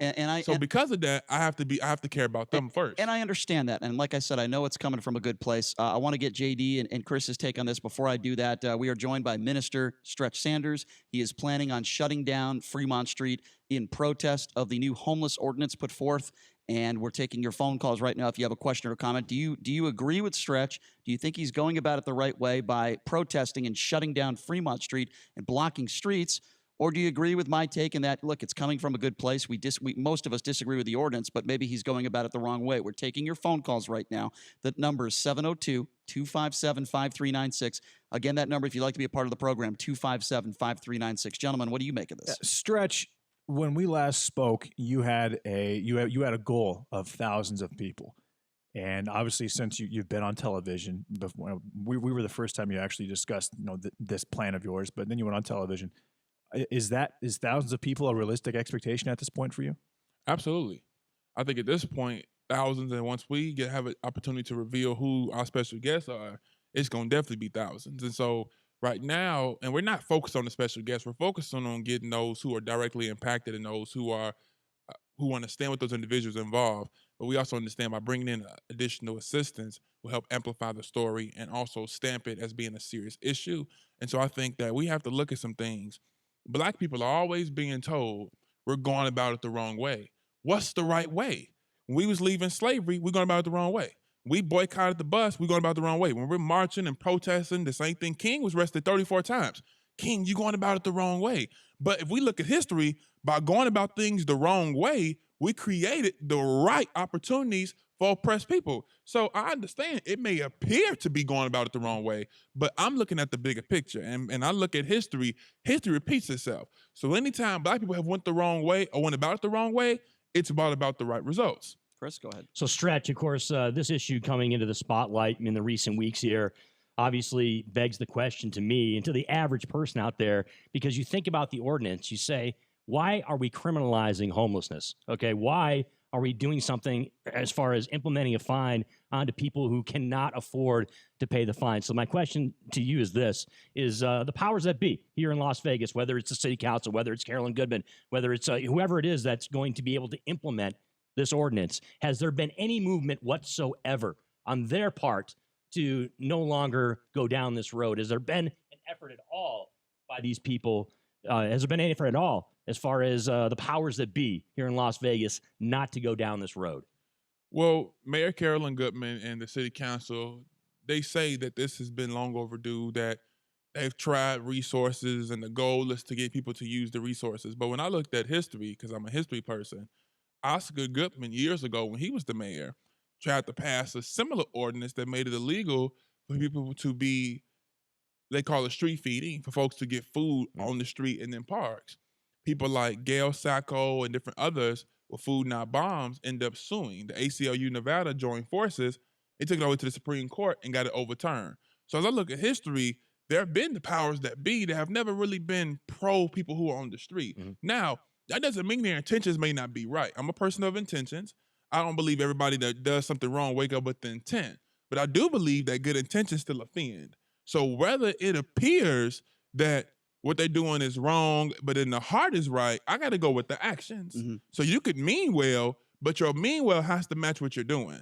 So I think that there could have been things that could have been done, could have been pro helping them, but I have to go with the obvious. And the obvious is people who are poor, people who are without homes are being criminalized for a condition they did not ask for. Let me just give out the number again one more time. It's 257-5396. Joining us, it's Minster Stretch Sanders, planning on shutting down Freemont Street and on MLK Day in response to this homeless ordinance. He is going to go on, I guess you could say, a strike. Would you call it a strike? Would you call it, I guess, more of a protest? It's a protest. And we want to hear what some of the listeners think about this. 257-5396 is the number to call. Why don't we start off with Michael? Michael, thank you for calling into the Vegas Take. You're on with Stretch. Go ahead. Good morning. I was a candidate in a challenged election against Mayor Goodman, who illegally disqualified me, and that's still in federal court.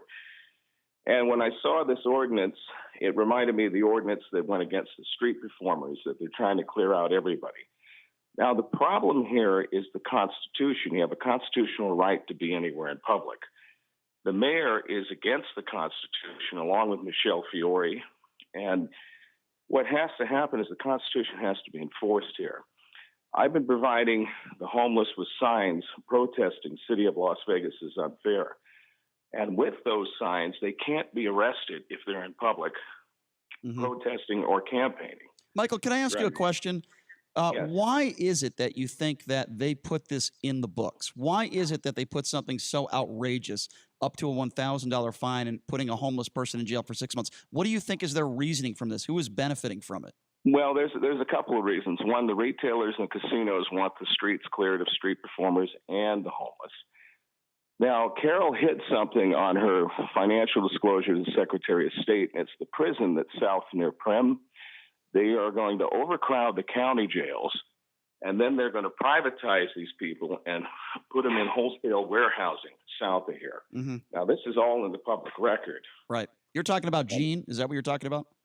I believe so. Yeah, It's about money, and it's about satisfying the casinos. Oh, Michael, isn't that, and by the way, Michael, I really do appreciate the phone call. Thank you. Isn't it usually about money? You know, we did have Oscar Goodman on the show. We had Carolyn Goodman on the show. I asked them both about this thing in Gene, and yes, it is going to happen.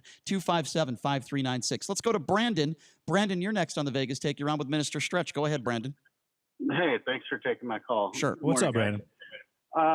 So I work for a construction company, and one of our projects is down here on Vegas Boulevard and Bonanza.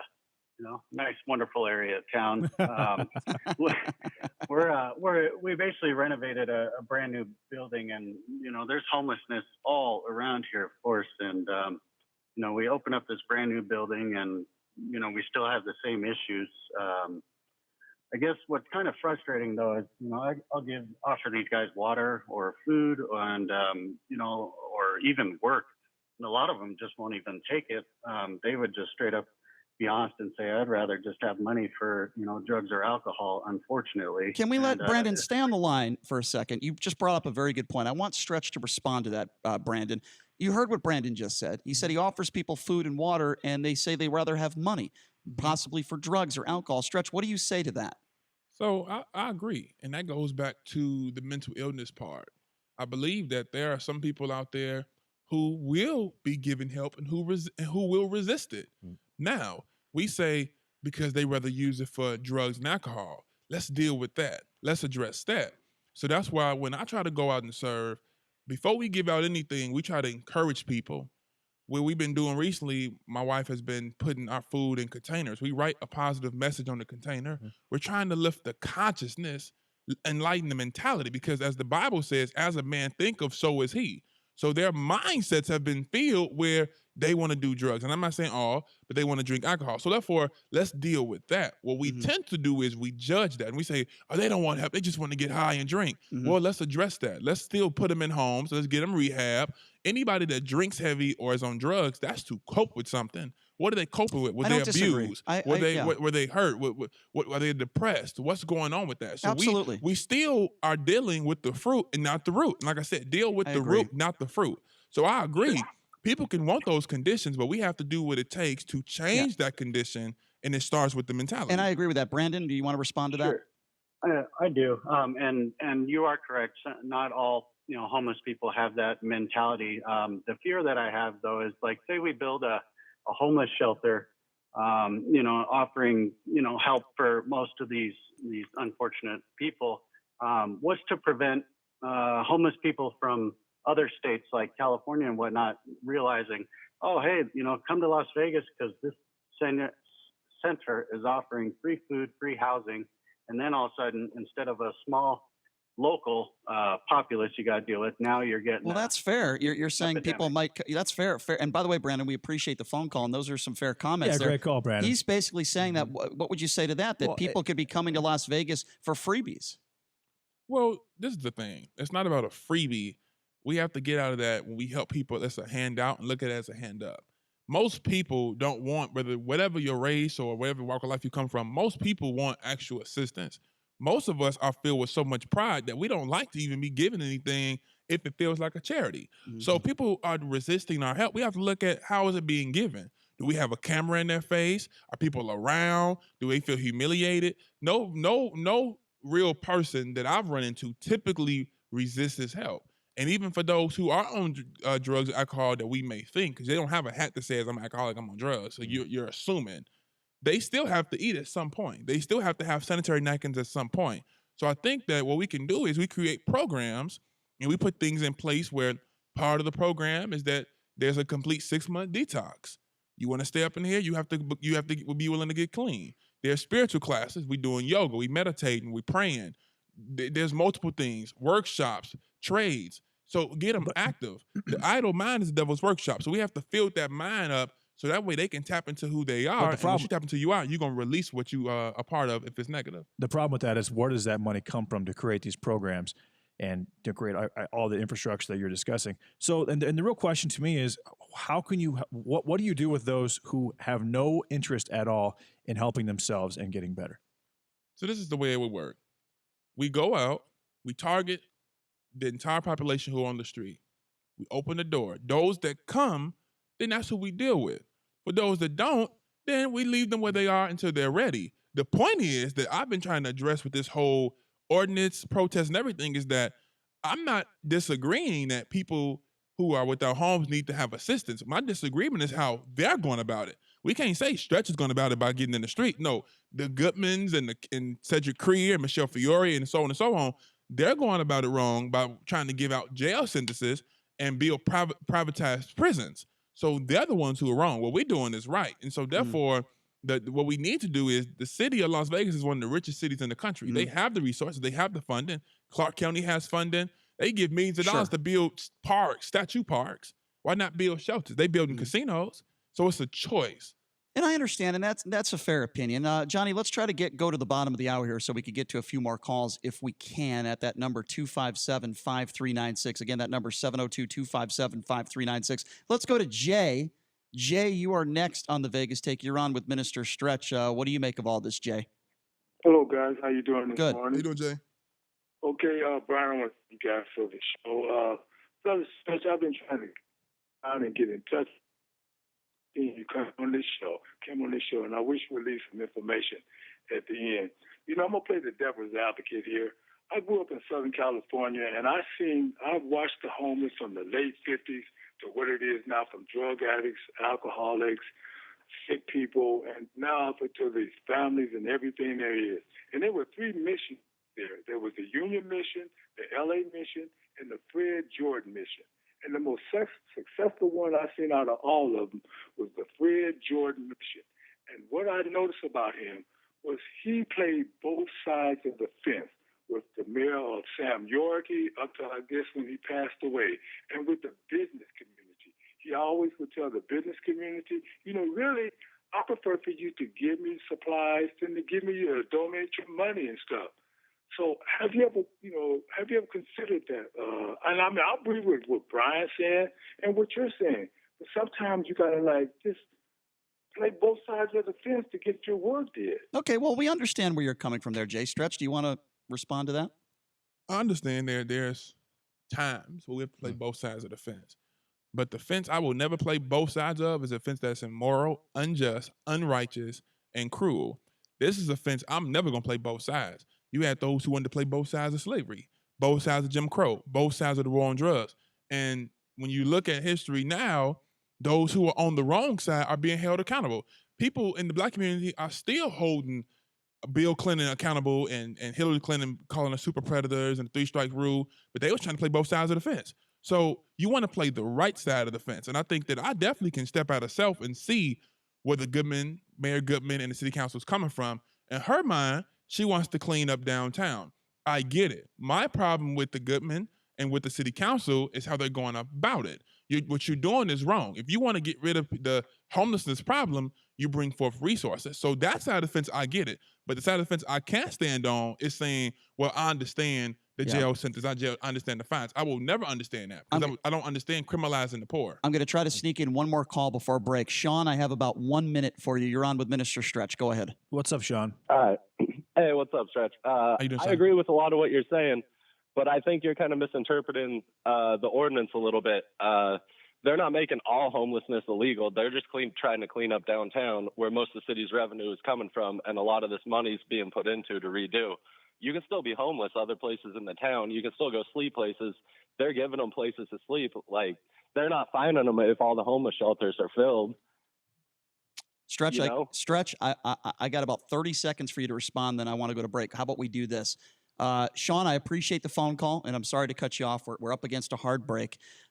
We've got Andre on the line. We've got Kay. We got Gary. And we have 2 phone lines open at 257-5396. I want to give you ample time to be able to respond to what Sean said. Sean saying, hey, they're not trying to arrest every single homeless person, just some homeless people that are downtown. I know you have a response to that.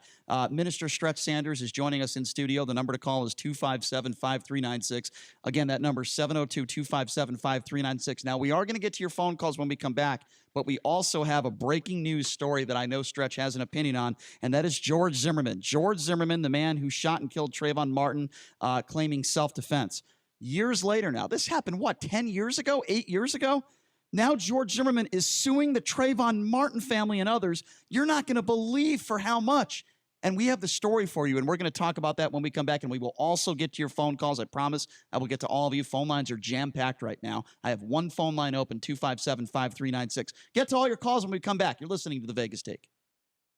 We have just a deep-seated hatred of a man who came to the White House and did what he said he was going to do.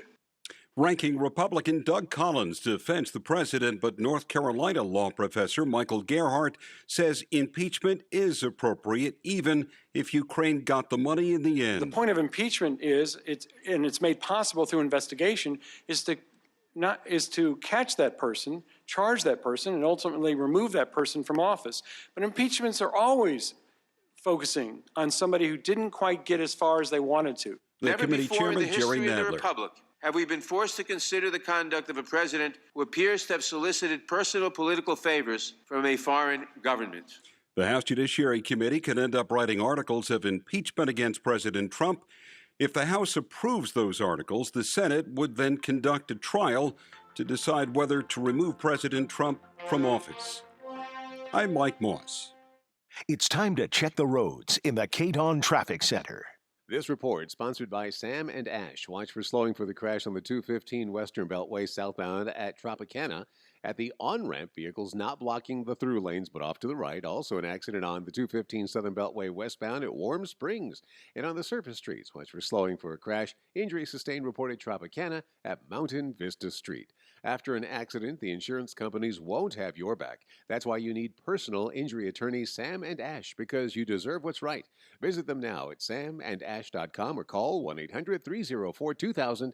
I'm John Michaels from the KDON Traffic Center. Your dental benefits may expire soon, and now's the perfect time to use them before they do. AQ Dental Services has the experience and on-site lab to help make your smile reflect a new and improved you. AQ Dental has an on-site tooth designer, 3D scanner, and they can craft the smile of your dreams. Make an appointment today at 702-565-6000. If you have a problem with your teeth and you don't know what to do, pick up the phone and call AQ. 702-565-6000. 702-565-6000. Or visit aqdentureservice.com.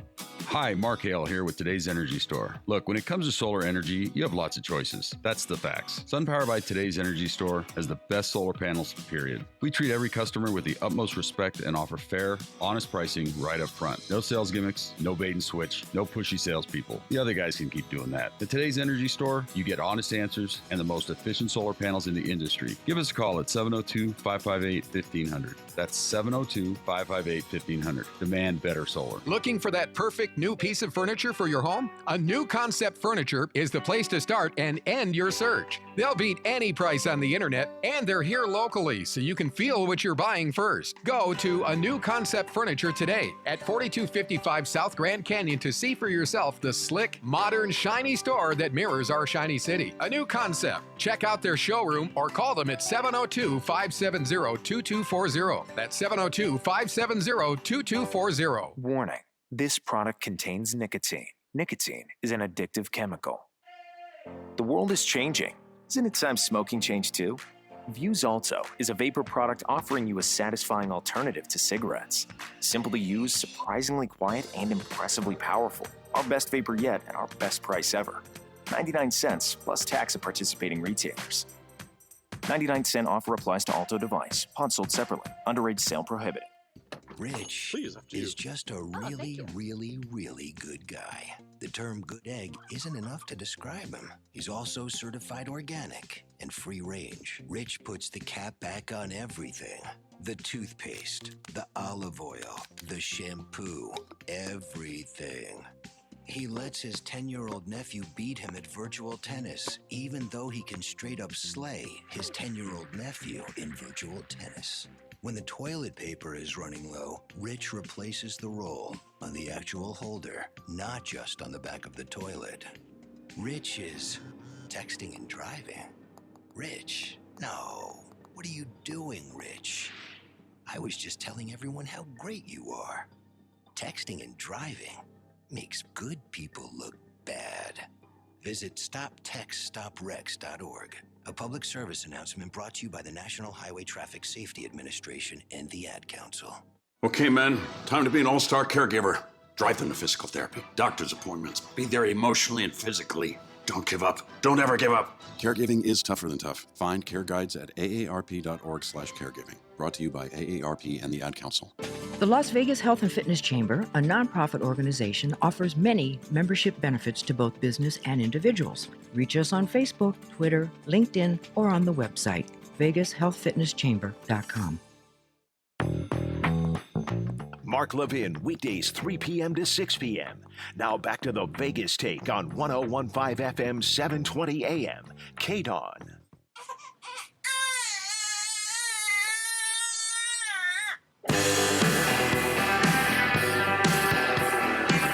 All right, welcome back to the Vegas Take. We just had some sound there of Donald Trump we wanted to play for you jumping on Air Force One. Welcome back to the show. Chris Wynn also joining us in studio. And we have the Minister Stretch Sanders here talking about the homeless ordinance and the fact that he is planning on protesting and shutting down Freemont Street on MLK Day. We're going to take a few more phone calls, then we're going to move on to this ridiculous and crazy and wild George Zimmerman story. We'll get to that in just a second. But Minister Stretch joining us. Let's go to Lauren real quick. Lauren, thank you so much for joining us. How are you? I'm fine. My comment is this. I think that the area that the minister is going to do the demonstration in is basically going to hurt the same people that are one paycheck away from being in the same situation as the people he's trying to serve now. That's an interesting. Traditionally, go ahead. People, when they first start working in the hotels and gaming, they go to work downtown and then eventually are able to work their way out to the strip. No, listen, Lauren, your point is very well taken. In fact, I've said the exact same thing. So appreciate the phone call. Stretch, respond to that. Well, Lauren, thank you for your response, your question. So the way I look at it is, let's be realistic. We're going to get in the street. We're going to set up tents. We're going to take up camp. In about 30 minutes, we will be handcuffed. So let's just be honest. Like, we're acting like we're going out there and they're gonna like realistically let us set up shop watching Netflix. It's not gonna go down like that. The moment we step in that street, it's on. And so the clock is started. 30 minutes. We may get an hour depending on if we get the 2,000 we're looking for. We may get an hour. But if it's anything less than 50 of us in that street, we will be cuffed before we can blink. Right. So that 30 minutes won't hurt anybody. Now, is it going to hurt in the sense, are we going to back up some traffic, which that's the intent, which goes all the way to LA? Mm-hmm. Are we going to bring awareness? Will some people be late for work? Are we still going to tweak some things? Absolutely. And that's the point. It's not personal. But at the end of the day, I'm concerned about those who have to eat out of trash cans. I'm concerned about those who have to use socks for their sanitary napkins. I'm concerned with the poor. See, we get high, we forget those who are low. And when you get too above yourself, you start saying, well, that's Stretch, usually it's not gonna get everybody. It's only for downtown. It doesn't make it right. It's a domino effect. My I whole agree point with to Mayor Goodman is, you may be, once again, your heart may be in the right place. Mayor, how you going about it is wrong. If Mayor Goodman calls us to the table right now and she agrees to either amend the amendment or scratch it totally, or start a conversation. No, we gotta have some action. Because we've been talking for years. I want some action. All right. Amend the ban. You would take a conversation with Mayor Goodman. I will take a conversation, but that's not. I'm talking about calling the protest off. No, I understand. If she wants the protest, I'm not calling off for no conversation. Then you If want she want to action. call it I off, understand. the conversation needs to be, And that is I'm going to fair- give you a 60-day amendment and let service providers and let organizations, let us come up with a plan to help you. I'm not trying to make her my enemy. No, I what understand. I'm doing is I have to stand with those who are poor. That's my obligation Point as a taken. minister. We understand And so that. how I go about it, it is what it is. No, I got to do understand. what's right. I understand your position on that. 257-5396. Let's go to Kay. Kay, you're next on the Vegas Take. Go ahead. What's up, Kay?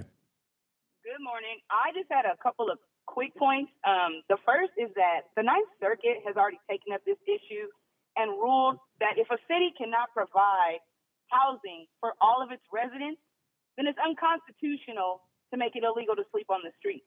So that's something that you guys want to take to Ms. Carolyn Goodman. My second, there's something that has to be done about homeless. And my problem and issue is when people call up and they say, well, these guys, they just want to, drink and get high. Nobody demonizes the diabetic whose disease is actually behavioral, whereas if you just change your diet, you can reverse diabetes. That's completely But an I abs. hear Hold the- on, Kay. Wrong. No, Wrong Kay. thing to say, Kay. Kay, Wrong thing to say. No, excuse me. We no. have a diabetic in Excuse studio, me, Kay. yeah. Excuse me, Kay. Pot her down. She has no idea what she's talking about. We have an expert in studio. I am a type 1 diabetic. Yes. I got diabetes when I was 6 years old. I take 4 shots a day. I can tell you right now, at 6 years old, it had absolutely nothing to do with my diet. Now, I appreciate your passion, but you are fact-checked, okay? I've been a diabetic for over 30 years, and at 6 years old, it had absolutely nothing to do with my diet. So would you like to retract your ignorant statement about diabetes? Sir, you don't have to take it personal because you don't eat right. No, What I'm you're a trying to moron. explain- No, you Oh! can't. Pot her down. Pot her down. Don't hang up on her. Pot her down. She's Kay, doubling down on ignorance. Kay, you are an absolute. yeah. You are an absolute imbecile, and you know nothing about diabetes. What you're talking about is type 2 diabetes. And yes, there are many people in society that do not eat right and that are obese that have gotten type 2 diabetes. I was a skinny little 6-year-old kid when I got diabetes. You know why I got it? Open up your ears. Because my grandfather got diabetes at a very young age also. You don't know what type 1 diabetes is. You have absolutely no idea what you are talking about. So I'm going to give you a second chance now, and I'm going to give you the respect. I don't know why. I'm going to give you the respect to retract what you just said. I've been a diabetic for over 30 years, and if you're talking about specifically type 1 diabetes, people don't necessarily get type 1 diabetes because they're not eating right. Would you like to retract what you just said? I will give you the chance to respond one more time. Go ahead. First of all, you have no idea what it is that I do for a living. I don't care what it is that you do for a living. That's academic. No. Answer the question. You were using the word academic incorrectly, okay? First of all, everything about this call you've said is incorrect. Would you like to retract your statement again? I've been a type 1, I've been a diabetic since I was 6 years old, you idiot. The point is, and you talk every day about the crap diet that you use. Okay? I got diabetes when I was 6 years old, you Nimrod. I got diabetes when I was 6 years old, you moron. All right, calm down, Brian. No, I'm not going to calm down. She has no idea what she's get lost. Your face is getting very, very red right She's now. talking about diet. I was 6 years old, you idiot. Are you saying? Hey, hold on. JD, how do you think that retraction was going to go there when I'm Brian actually- asked for the retraction? She actually tripled down like Trump would. That's kind of impressive. she's an Trey. idiot. Okay. May I respond? Go ahead. Brian, you're a little emotional. Let you calm down a Of little course bit. I'm emotional. A little stretch? I've had little? diabetes for over 30 years, and she's You trying don't to gotta disrespect educate the me. sister. She But let's do definitely this. she struck the wrong She chord did. there. I understand Stretch. that, but Well, she's wrong. She's a understand that. moron. But She's let me say wrong. this: I'm not a diabetic, but I will say this: there are people who have overturned diabetes by changing their diet. You That's- can't- question. Let me say that. You can't do that with type 1 but diabetes. that's- Okay, I'm not saying you can't. Can I explain why? I'm not saying you Can can't. I explain why? Uh-huh. Your pancreas, when you're, we're not talking about type 2 diabetes. We're talking about type 1. I want to do 3 hours on diabetes. Let's go. Do you not want me to explain No, this? of What does course. that mean? No, What does that mean? Please okay, explain. Thank Brian. you. If you're a type 1 diabetic, your pancreas does not work. Okay. It has stopped working. If you eat healthy and have salad and eat hummus every day, your pancreas isn't just going to start working again. That's not how it works. When your pancreas stops working, unless you get doctors to inject beta cells into your body, you're talking about something very different. And Kay was obviously ignorant to this. I think that we're Kay- talking about type 2 diabetes, not type 1. Right, I think that Kay was probably talking about type 2, and she used the term diabetes. And she should have said that. And so She should have said that. That's all. No, All right, and- we can change the subject. And now. also, Kay mentioned that it's unconstitutional to, again, and that's very true. If you don't have, or if you have, or if there's not enough homeless or enough rooms for the homeless, what the law that, or the ordinance that was passed is that if there is rooms in the shelters, then they can be arrested. If there's no room, then they can't be arrested. And so to respond to Kay, that's actually part of this. By the this way, ordinance. I hope she is not a doctor, and I hope she is not in the medical field, because I would feel really bad for people that actually see her if she is in the medical what field. I will say, going back to the gentleman before the last gentleman called, the original ordinance that we were told stated anywhere on the street. Okay. Then they later came out and said just downtown properties. That actually infuriated me even more. No, because now they didn't even say they actually created a map and there's specific zones, Right. and some are downtown and some aren't. And so that upset me even more to know, which I already knew in my heart, it's a business deal. Once again, when are people going to be more important than profit? They're concerned about people coming in town and downtown flourishing like the Strip. I understand. But we're dealing with people. We're not dealing with roaches. I heard a lady in a meeting one time said, there's an infestation on the Rainbow. If I would have came into that meeting late and closed my eyes, I would have thought they were talking about roaches. Using that type of language, even the word homeless itself has been weaponized to attack those. When you call them homeless, they don't have an identity nor a gender. They're not a person. They're a thing. So therefore, we have to completely redirect how we deal with that. And I think that just segues into See, but I how don't America treats But I don't think saying, oppressed people. I understand where you're coming from, but I don't think saying that somebody is homeless to me makes me look down upon. I'm just talking to does. myself. No, for me it doesn't. It means they don't have shelter. Well, why don't we call each other who have homes, what's the opposite of less? More. You've never heard call somebody a home more. Think about that. George Zimmerman, let's segue to him. Prime example of white supremacy, not caring. He's not white about, though. he George is Zim- white. No, he's not. Yes, he is. George Zimmerman is not 100% He has- Caucasian. He has a white parent. He's white. Okay, he's not 100% white. He's benefiting. He's half Hispanic. But he's not getting Hispanic privileges. Okay. You can believe that. Zimmerman. Let me set that's this white up. privilege. Since you brought up, Ain't no Hispanic that's named Zimmerman. Since you brought up Zimmerman, I was holding off on that. Let's talk about this real quickly, okay? And I have some opinions about the case, I think. But George Zimmerman is now suing the Trayvon Martin family and others for over $100 million. In this case, the lawsuit was filed, cites information in a documentary about the case that accuses the Martin family of engineering false testimony. The suit is seeking $100 million in damages, okay? Now, I'm going to try to be as brief as I can, and I want all you guys to chime in on this, okay? I don't believe George Zimmerman broke the law. Here's why I say that. Now, I think he's a moron. I think he should have never followed Trayvon Martin. Unfortunately, there's no law against that. Even though the 911 dispatcher said, we don't need you to follow him, there is nothing illegal about following somebody, and he had the right to carry. Now, with that being said, what appeared to happen is George Zimmerman panicked. I don't blame him for panicking. I wish he didn't start the physical altercation. All the evidence points to the fact that Zimmerman was attacked by Trayvon Martin. Now, if somebody is on top of me, now I would never follow somebody. Don't make no mistake about it. And if Zimmerman was convicted of involuntary manslaughter and went to jail for a few years or 10 years, I wouldn't feel bad for him. I want to make that very clear. But if you or anyone in this room, somebody that I didn't know, preferably, was on top of me, banging my head against the pavement and punching me in the face, I would be in fear for my life. And if I had a weapon on me, I would clearly take that weapon out and shoot that individual because it is self-defense. Do I agree with the way George Zimmerman went about it? Absolutely not. I wish he never followed that guy. He was a wannabe police officer. He is a scumbag. And the fact now that he is suing the family years after is disgusting. He is a disgusting human being. Did he break the law that night? I say no. What do you say? I say that's insane. If I come into your home and you grab your pistol and shoot me, and then I say, I was defending myself. I'm in your home. How can you follow? Unwelcome? Yeah, of course. You broke into a home. He followed somebody. It's not against the law, Stretch. But to follow means that he was seeking to attack him. How do you know if I'm being followed, why you follow me? If I'm being it's followed, clear why he was followed him, because he thought he was suspicious. Neighborhood watch is not the police. And Okay, even so with, did he break the law? And even with the police, he broke the law. Now in Florida, they have a stand your ground law. So you're going by law, right? Legal don't mean right. Forget about the stand your ground law for Legal a second. doesn't make right. Okay, but forget about the stand your ground for a He second. attacked him. I don't believe for a second Trayvon Martin, this man is 100 pounds bigger than him. That's not true. George though. Zimmerman should have never followed him. He seeked the kill. Okay, That's what I mean about agree. saying white privilege. If he was Hispanic, he'd be under the jail. That's white privilege. The last disagree. name Zimmerman, his father's white. His father paid for those lawyers. His father opened the doors for him to have that white privilege to do what white supremacy does, and that's to kill, steal, and destroy black men. Okay, Stretch, but here's something you're failing to maybe understand here, and maybe I'm wrong on this one. They went after capital murder. They went after first-degree murder. If they had not gone after first-degree murder and they went after possibly involuntary manslaughter, he would be in jail right now. There was pressure on the prosecution. There was no, in my personal opinion, no premeditation that George Zimmerman woke up in the morning and said, I'm going to kill an innocent black kid today. Now, I hate to defend this guy, George Zimmerman. As I said it before, he is a scumbag, okay?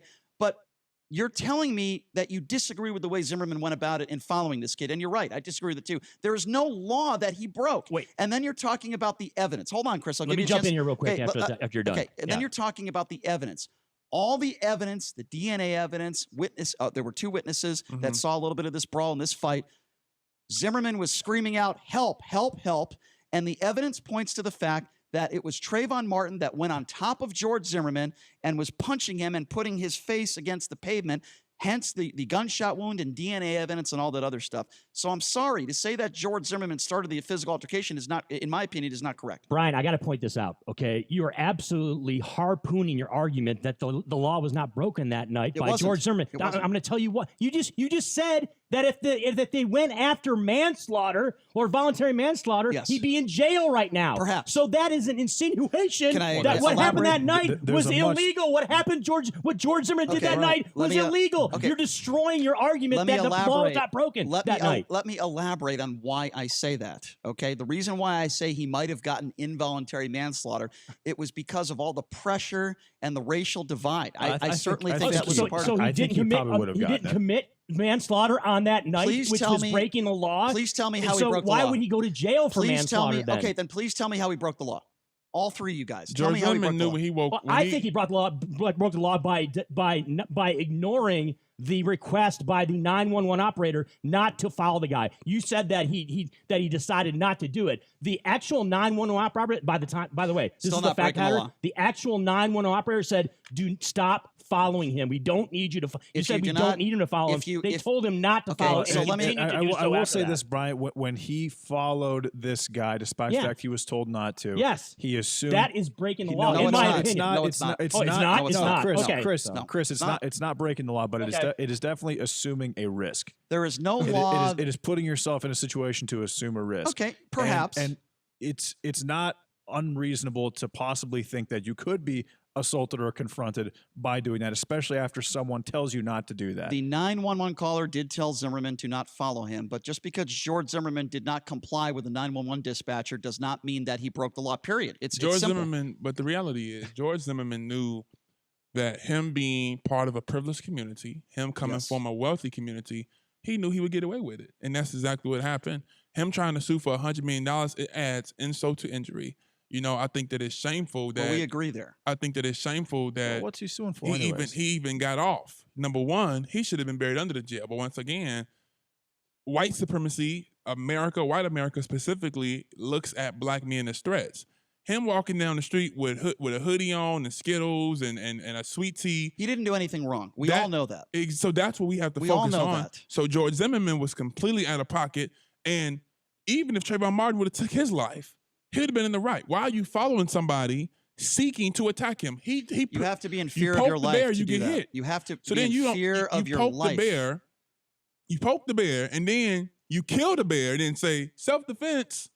Why did you even attack him in the first place? But he didn't attack him. You keep saying Why that did he follow him? What was his intention to follow him? Okay, that's fine. Why did he get out his vehicle? Followed him. If you're gonna be neighborhood watch, let's flash the flashlight and walkie-talkie. There's a large distinction between following someone and attacking someone. I agree. His That's the following distinction. led I to agree. the attack. How you go from in your car to we scuffling and throwing hands? Let's take some phone calls. What do you guys think out there? 257-5396. George Zimmerman now suing the family of Trayvon Martin. We all agree that's disgusting. What is he suing for? Defamation? Yeah, so fast forward to 2019. You guys are relitigating what happened in the incident. So let's talk a little bit about that, and let's take some phone calls. Kevin, you're first up on the Vegas take about this. What do you make of this? What's up, Kevin? Yeah, guys, I like the analogy. First you poke the bear, then you wake the bear, then you shoot the bear. You call it self-defense. But, that it's just totally wrong. This guy should have been dealt with way back in the day by Trayvon's father. I totally think that the father should have handled this totally different. But honestly, they've already pointed out that you're wrong because when the police tell you not to follow or not to pursue, if I were to say my car was stolen, can I ask you a question? Are you saying vigilante? Are you saying vigilante justice by Trayvon's father? Is that what you're trying to say? What do you mean Trayvon's father should have handled we'll this? leave that right there. Just leave that there. Like I said, he's saying vigilante. His father should have taken him out. You call it whatever you want. My whole thing is We'll call it Boondock Saints. Yeah. What was that? We'll call it Boondock Saints. Right. Okay. So anyway, the police, I find my truck is stolen. A few hours later, a friend of me, we see the truck. We begin to pursue the vehicle. We call 911. We can't give out the coordinates fast enough to where we're chasing the car.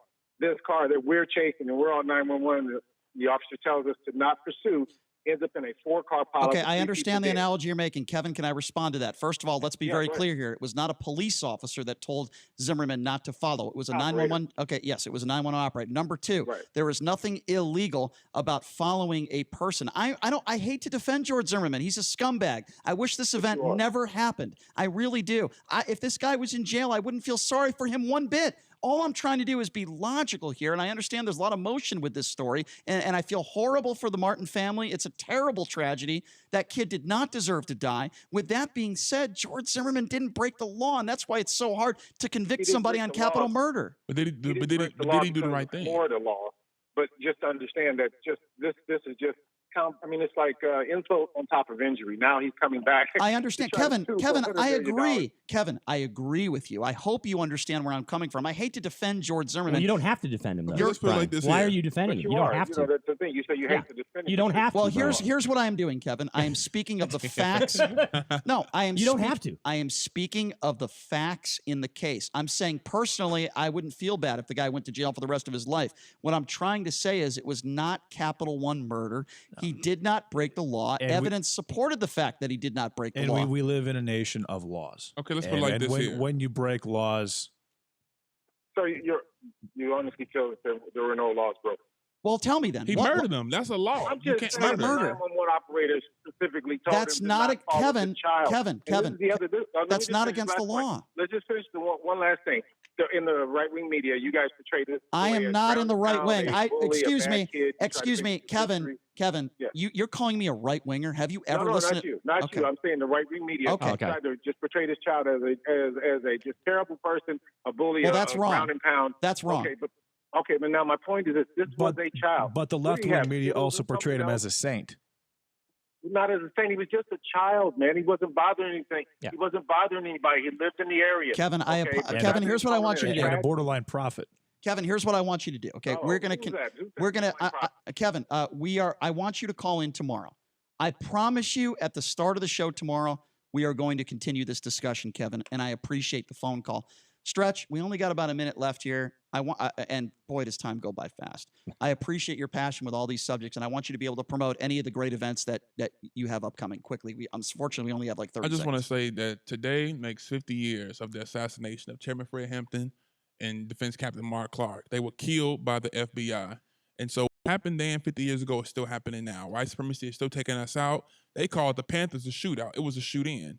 We're talking about that this man didn't break a law because he followed them. So the same thing happens today. And so I hope that we look at history and that those who are against oppression can stand up and break it. Stretch, well spoken, my friend. I love it when you come in studio, Bless you guys. and I appreciate it. We'll have you come in again next week. Coming up next, former NBA official Tim Donaghy. We'll take a break. Be back right after this. They say the holidays are the most stressful time of the year, but not for me, man. I love the holidays. Hi, I'm Dave Mizrahi, owner of Best Mattress. But if the holidays have you feeling a bit funky, good news. At our Best Mattress holiday sale, save hundreds on all our best brands: Serta, Sealy, Beautyrest, Stearns & Foster, and Tempur-Pedic. And if you're racking your brain for a gift idea, bundle and save 25% on Pure Care bedding essentials. Plus, get up to 72 months, no interest financing. Best Mattress. Sleep easy, friends. At Aaron's, we love the holiday spirit. The kindness, the giving, the sharing. For us, that spirit has no season. It's always there, and those doing good all year round. That's why we approve good people other stores won't. Your credit isn't the best? Okay. Need more time to pay? Let's work it out. Want flexible payment options? Sure. Lease to own top brands. Delivery is free. Because good people always deserve better. Aaron's. Easy, beautiful, affordable. Does your child love math? Do they just love math so much that once they finish their homework, they want to work on extra math problems just for fun? Anyone? If you answered no, then you are not alone. While your child may not think math is important for their future, we know better. That's because Infinity the Math Institute offers the best math tutors in Las Vegas, produces the best results at the best prices for kids of all ages. Infinity the Math Institute does it all. Does your child need prep for the SATs? Right now, SAT preparation classes in November are just $15. Fractions, algebra, geometry, decimals, you name it. Plus, Infinity offers homeschool programs, free seminars for parents and students. And whether your child is transitioning from elementary school to middle school to high school, or preparing for college, Infinity can help. Classes are filling up. Call us now to find out more. 702-768-1777. That's 768-1777. You want the best results for your child? One call to Infinity can have a huge impact on your child's future. Call now. 768-1777. Tell them the Vegas Take sent you. So, what would you do with an extra $500 a month in your budget? $500. This isn't hypothetical, by the way. This is something you may need to think about very soon if you decide to become a member of MediShare.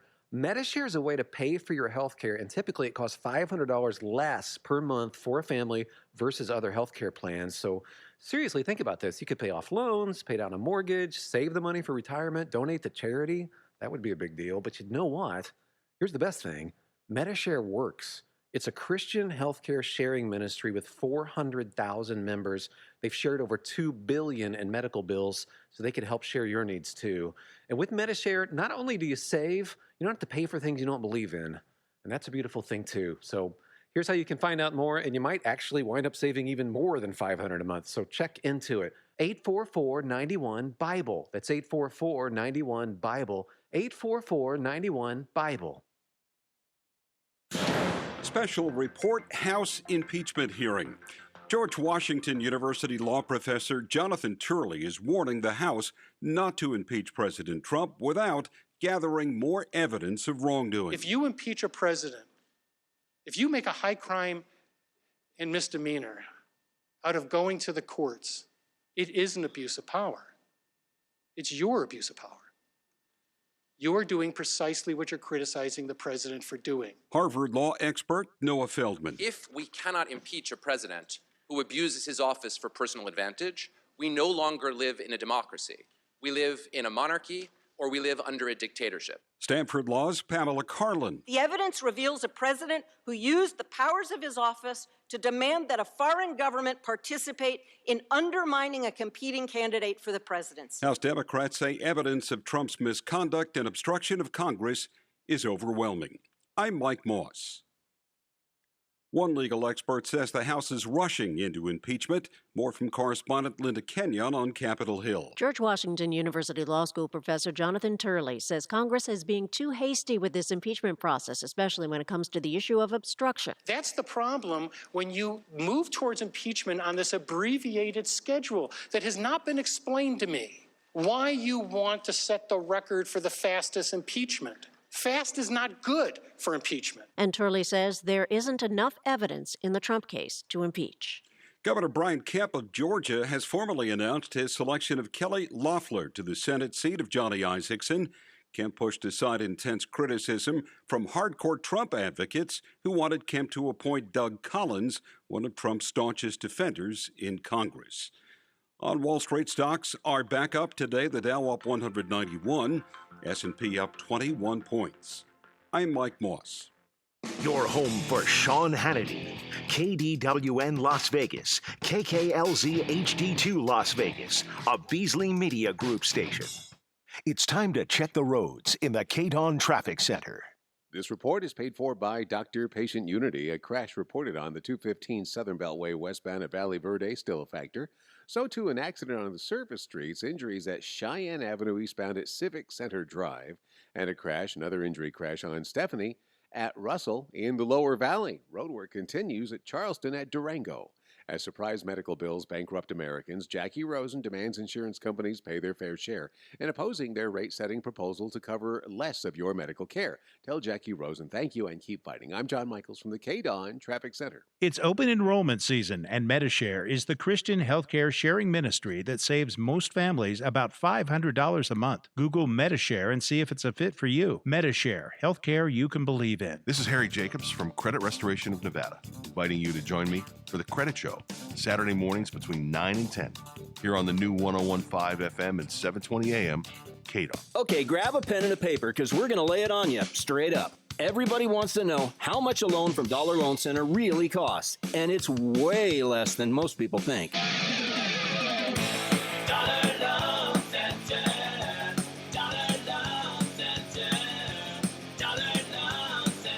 Vegas, Reno, Carson City, Pahrump, Laughlin, Fernley. The DLC is everywhere. So check this out. Let's start with a loan of $500 and we'll do the math from there. A $500 loan at Dollar Loan Center costs $2.75 a day in interest. Again, a $500 loan will cost you $2.75 per day in interest. If you need it for a week, $19.25. That's it. No fees to apply, no penalty to pay early, nothing else. Critics want you to think you have to pay back 2, 3, 4 times what you borrow, and it's simply not true. Please do your own research. Licensed by the Nevada Financial Institutions Division. Annual percentage rate of 199.99%. For additional cost information, call 866-550-4352. Certain limitations may apply. Loans are subject to approval. This is Lorraine Hunt Bono, inviting you to tune in for Breaking Bread with Bono.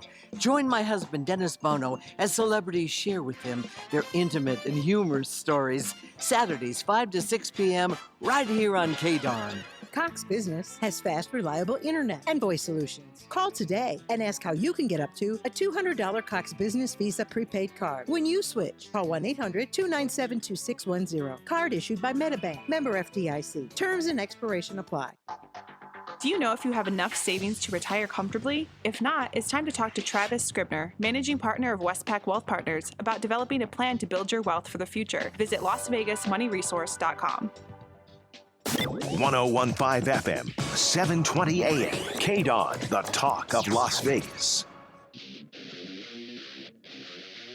Right now, the day's biggest news stories from a Vegas perspective. This is the Vegas Take with Sharp and Shapiro.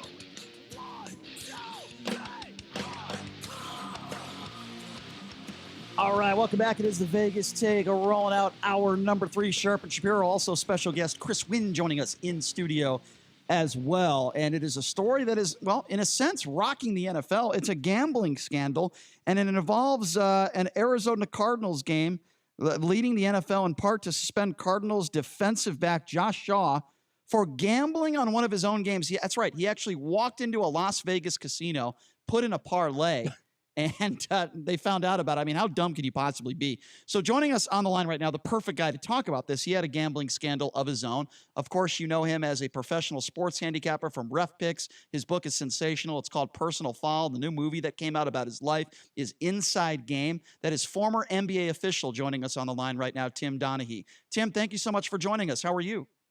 I'm terrific, guys. Thanks for having me again. Yeah, appreciate it. So, Tim, when you first heard this story, and the details are is this just stupidity? This guy just walks into Caesar's Palace. He's an NFL player. He decides to bet on one of his games in a parlay. And by the way, sources tell us that he lost the parlay. So I guess if he had inside information, it didn't really work. What do you make of this, Tim?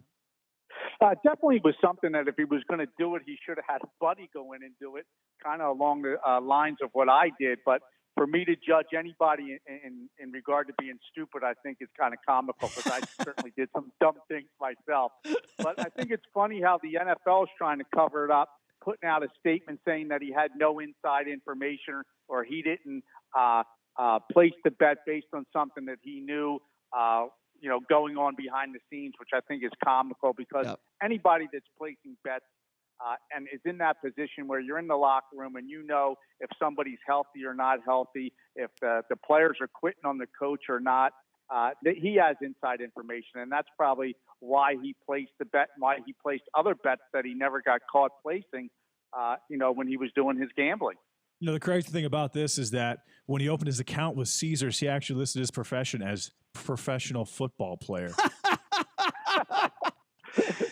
Tim, that is, when you're going to do something like that, obviously you got to have a go-between because the information in the locker room is so abundant. And, when, like I said, players are quitting on coaches or somebody's injured and shouldn't really be playing, but is forced in the situation and is not 100%. And the line's off by 3, 4, or 5 points, and people take advantage of it. So, Tim, you said something interesting. And by the way, I agree with you 100%. Yesterday, when I talked about this guy and the NFL says that he didn't have inside information, when you're playing in the NFL and you have information not privy to the public, that's a ridiculous statement the NFL made. But I wanted to just comment real quickly and ask Tim another question. Tim, you said something very interesting there. So you believe that this isn't one bet that he made, right? You're saying that this was a number of bets because the NFL is claiming this was one single parlay that he lost. Do you think the NFL is lying here? And you're saying that he probably made more bets?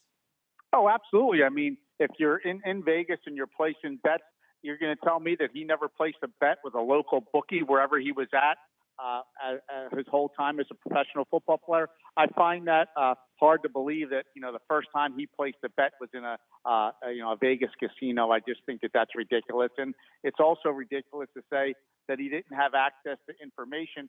I know when I was an NBA referee, I wasn't even in the locker room with the players, and I got word from trainers or ball boys or anybody else that came in and out of our locker room, pertinent information that I used, that I was able to win bets 75 to 80% of the time.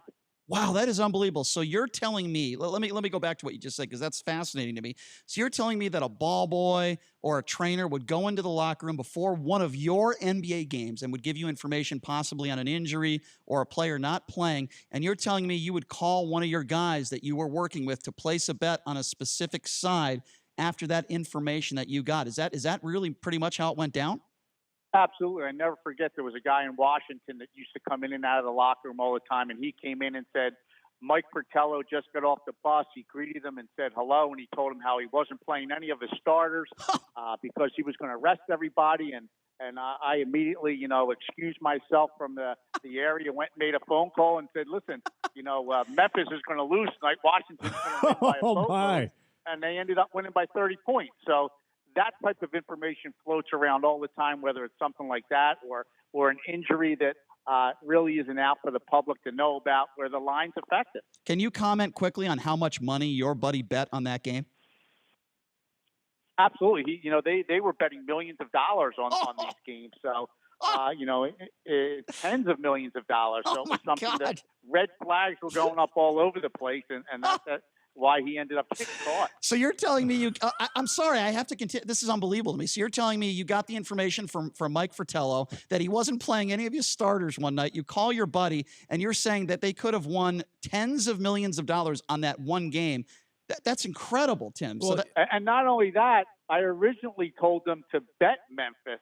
So he had to change the bet with about 30 minutes to go before the game started. So it was a situation where that information was gold at that time. It's like knowing the winning lottery. What was the score? They won by 30. I'll never forget. It was one of the stories that I write about in my book, and it's portrayed in the movie. So it's something where when you have that information, and it happened a lot in the NBA, it was like having the winning lottery ticket before the drawing. So considering the amount wagered, where tens of millions of dollars is a lot of money, and this happened on a consistent basis, is it possible that you were responsible for almost $250 million in winnings for players? Oh, no doubt about it. I mean, these people that were involved with organized crime, the FBI agents told me if it wasn't for the millions of dollars that were going into the coffers of those people, they would not have gotten involved in a gambling case like this. But it was a situation where it was, making a major, major difference in organized crime and what they were doing. So they got involved. Tim, getting back to the Josh Shaw situation in the NFL, I think it's a clear indication that Josh probably has a serious problem with respect to gambling, given the point that you made as far as him probably making bets, illegally with bookies in parts of the country where sports betting obviously is not legal, and the fact that Josh Shaw is someone who takes it to a point where he not only doesn't send one of his buddies or is not in a position to send one of his friends in the casino, it's to a point where he actually has to go himself into a sports book and place a bet. I think that's a pretty clear indication that Josh Shaw may have some issues with respect to gambling. Yeah, no doubt about it. If he's doing that, he's definitely have some problems. And I'm going to go out on a limb and just tell you that I would almost guarantee you that he'll never see the locker room in an NFL stadium again. I think that they're going to blackball him. Oh, that makes sense. Yeah. Kaepernick, no matter how good he is, he won't see the inside of an NFL locker room again. If you're just joining us, we're speaking with former NBA official Tim Donaghy. He now works as a professional sports handicapper for Ref Picks. His book is fantastic, Personal Foul. His movie just came out not that long ago called Inside Game, really about his life. And it was a pretty good movie. I saw it. It was really good.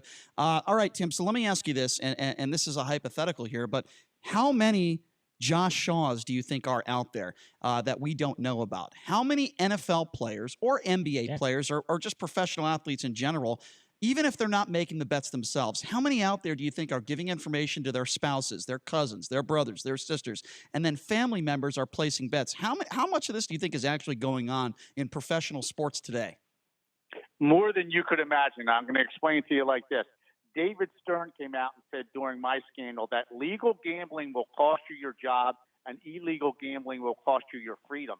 Then they did an investigation and found out 54 out of 58 NBA referees were gambling when he thought I was the only one. Wow. And then he couldn't fire everybody, so he changed the rules in regard to that. But there's a lot of this stuff that goes around. I was at parties all the time where people were coming to me, asking me for information, whether it was in a joking way or not. But, you get a couple beers in you and you start to talk, and there's a lot of stuff that happens where referees don't like certain players or they're buddies with certain players, and that spills out onto the court. So a lot of this information, whether it's injuries or relationships, affects the outcome of the game on the floor.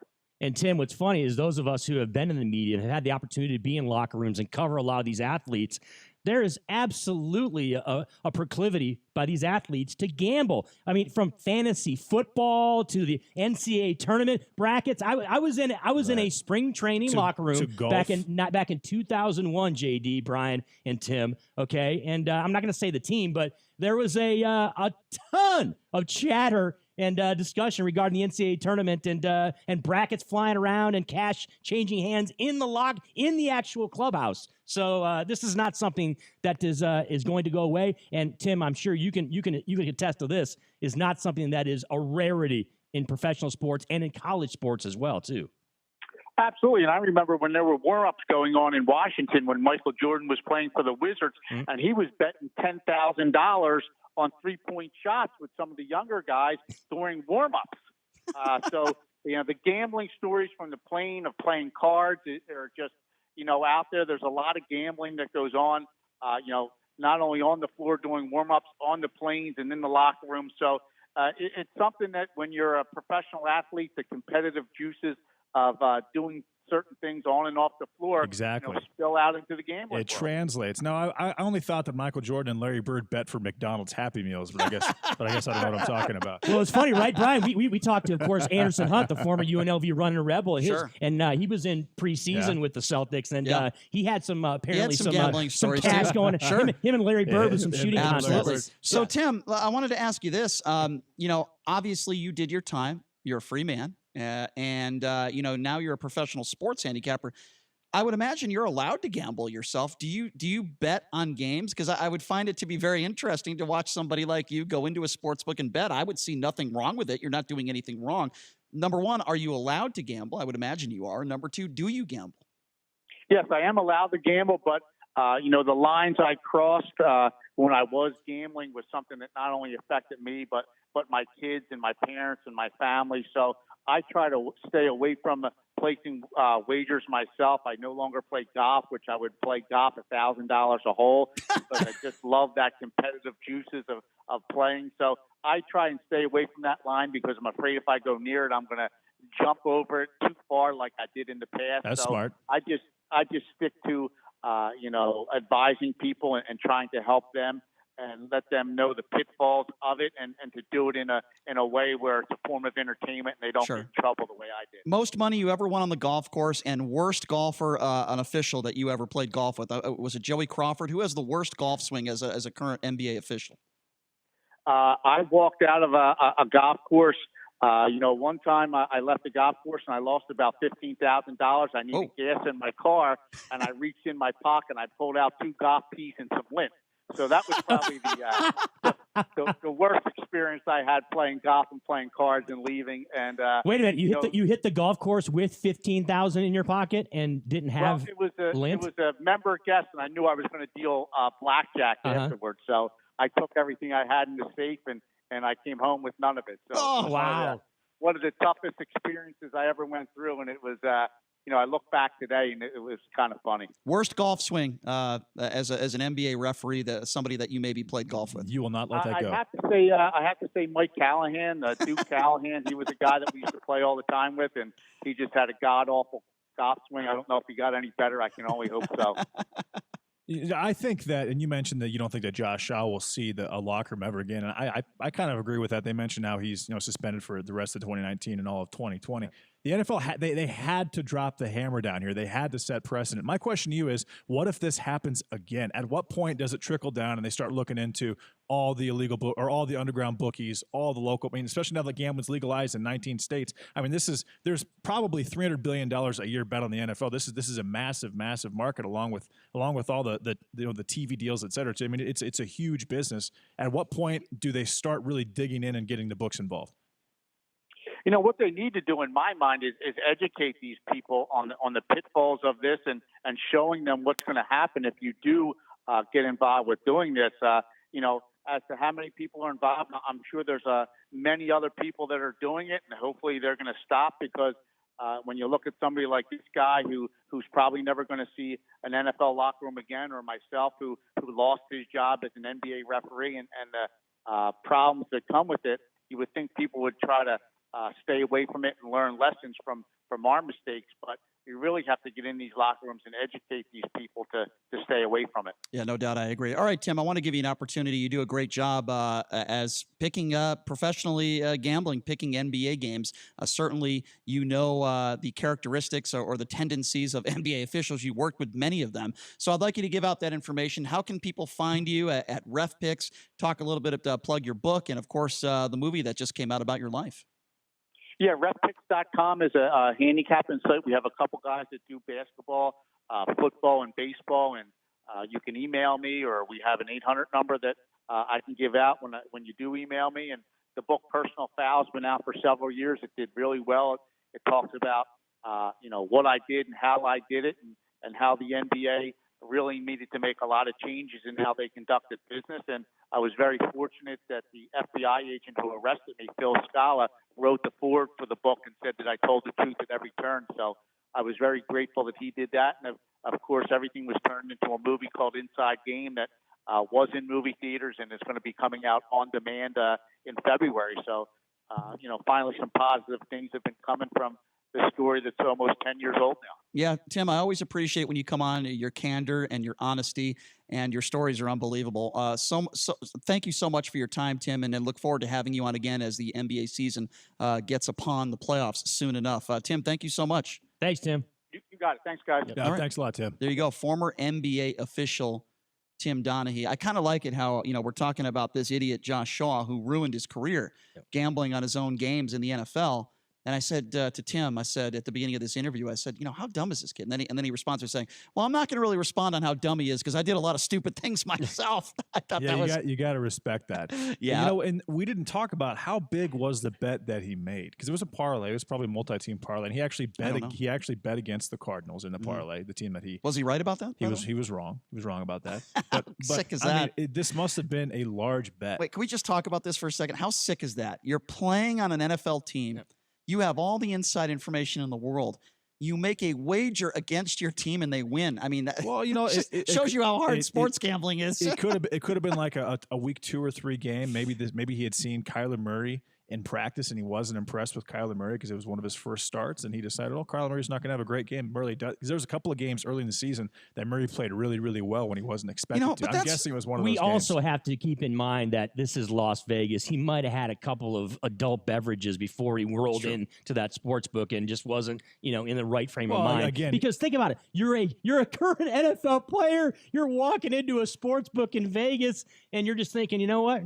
This is not going to be a big deal. But no one's going to find out. Come on now. He listed his profession as pro football player. That's ridiculous. That is what crazy are you to me. thinking? That reminds me. How do you do that? With all due respect, Chris, this reminds me a little bit about your gambling life. You're the type of guy that you would be on some sort of professional team, either as an athlete or a trainer or a coach or whatever, and you would make a large bet against or for your team, and you're probably the guy that would also lose that bet. And my rationale at the end of the day would be, hey, I'm thinking with my head and not my heart, okay? And that would exactly be my rationale for that. That's been your rationale for every single Lions bet you've ever made. 100%. Well, no doubt about it. Since we do have a few minutes here, and then we're going to move on, it is Winning Wednesdays with C-Win. So, Chris, you are the mush. I'm very comfortable in calling you that. There are actually specific situations where you tell me what you're betting on, and I do bet against you just for the sole purpose. Yeah, I have done that from time to time. In fact, we did that with our producer a few weeks ago. I got to tell you, I don't do that, Chris, ever. I don't take people's picks, but when you're on the other side of a pick that I have, you feel very good about the opposite side, right? I definitely am more optimistic than I probably should. He's doing the happy dance. Let's put it that way. JD, who can't dance, by the way, he can sing. He can do the Frank Sinatra, but he's not a dancer. UNLV, he does the happy dance when he finds out he's on the other side. Well, it's a subconscious thing. We're going to give people the opportunity to do that because, Chris, I want to know. It's Winning Wednesday with C-Win. I'd like to know some of the plays that you would recommend people take tonight. A reminder, UNLV basketball is in action tonight. They are on the road. They are the first game in Mountain West Conference play.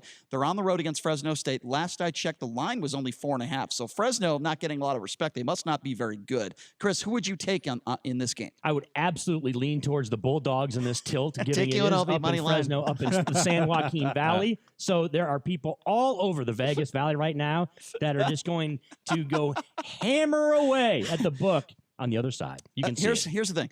I don't know how good Fresno State is. I'm going to be honest. But the fact that they're only favored 4.5 against a bad UNLV team that is 3-6 seems like a trap, right? It seems like a trap. Well, I'll tell you this: Fresno State's actually 2-4.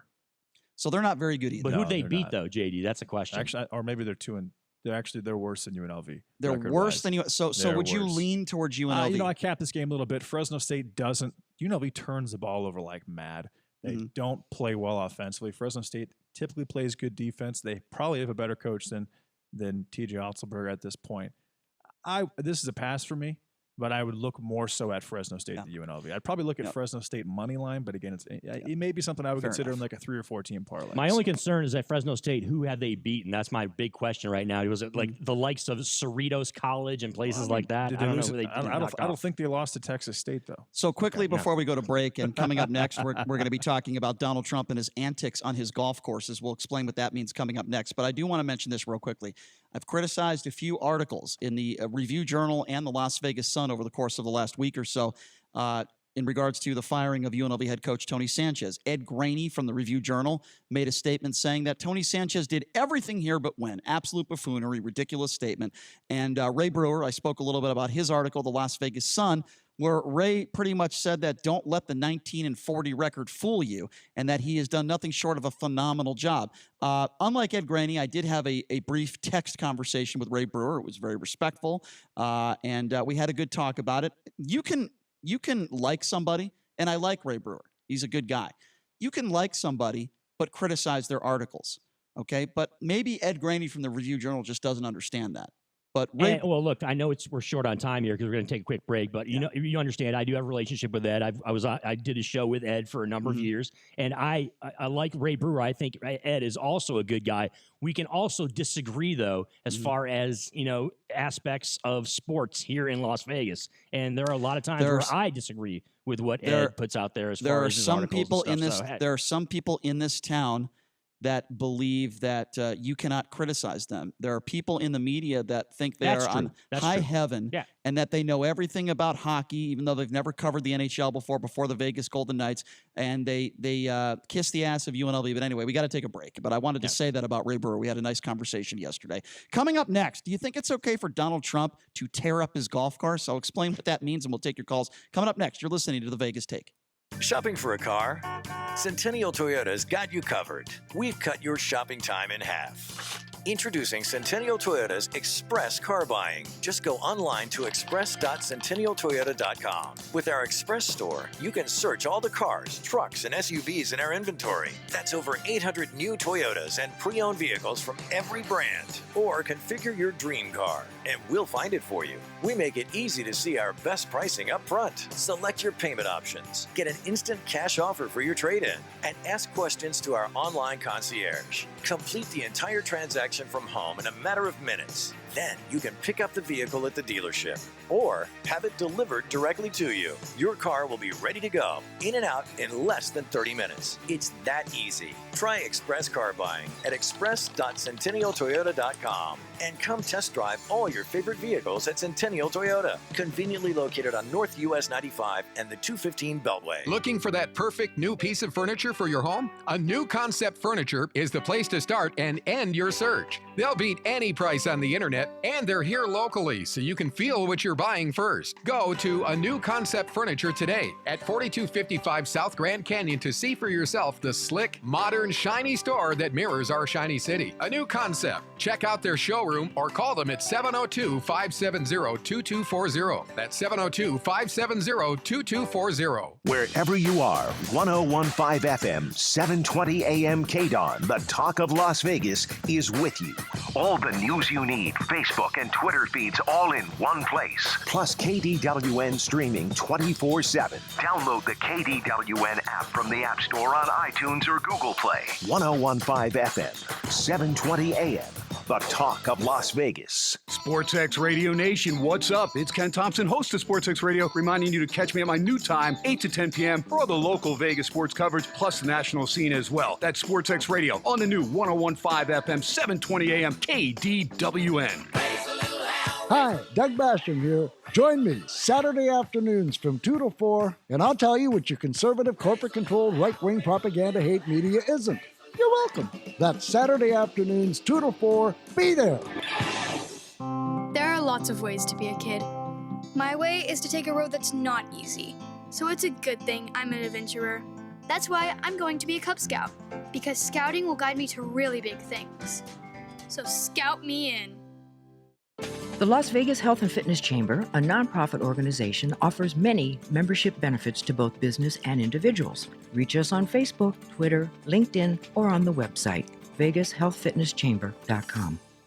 Hey, are you ready to quit smoking? There's a free Nevada resource here to help you. Just call 1-800-QUIT-NOW from a Nevada area code. 101.5 FM, 720 AM, the talk of Las Vegas. Special report, House impeachment hearing. This is the moment in which the White House would have had an opportunity to question the witnesses, but they declined our invitation. So we will now proceed. Judiciary Committee Chairman Jerry Nadler.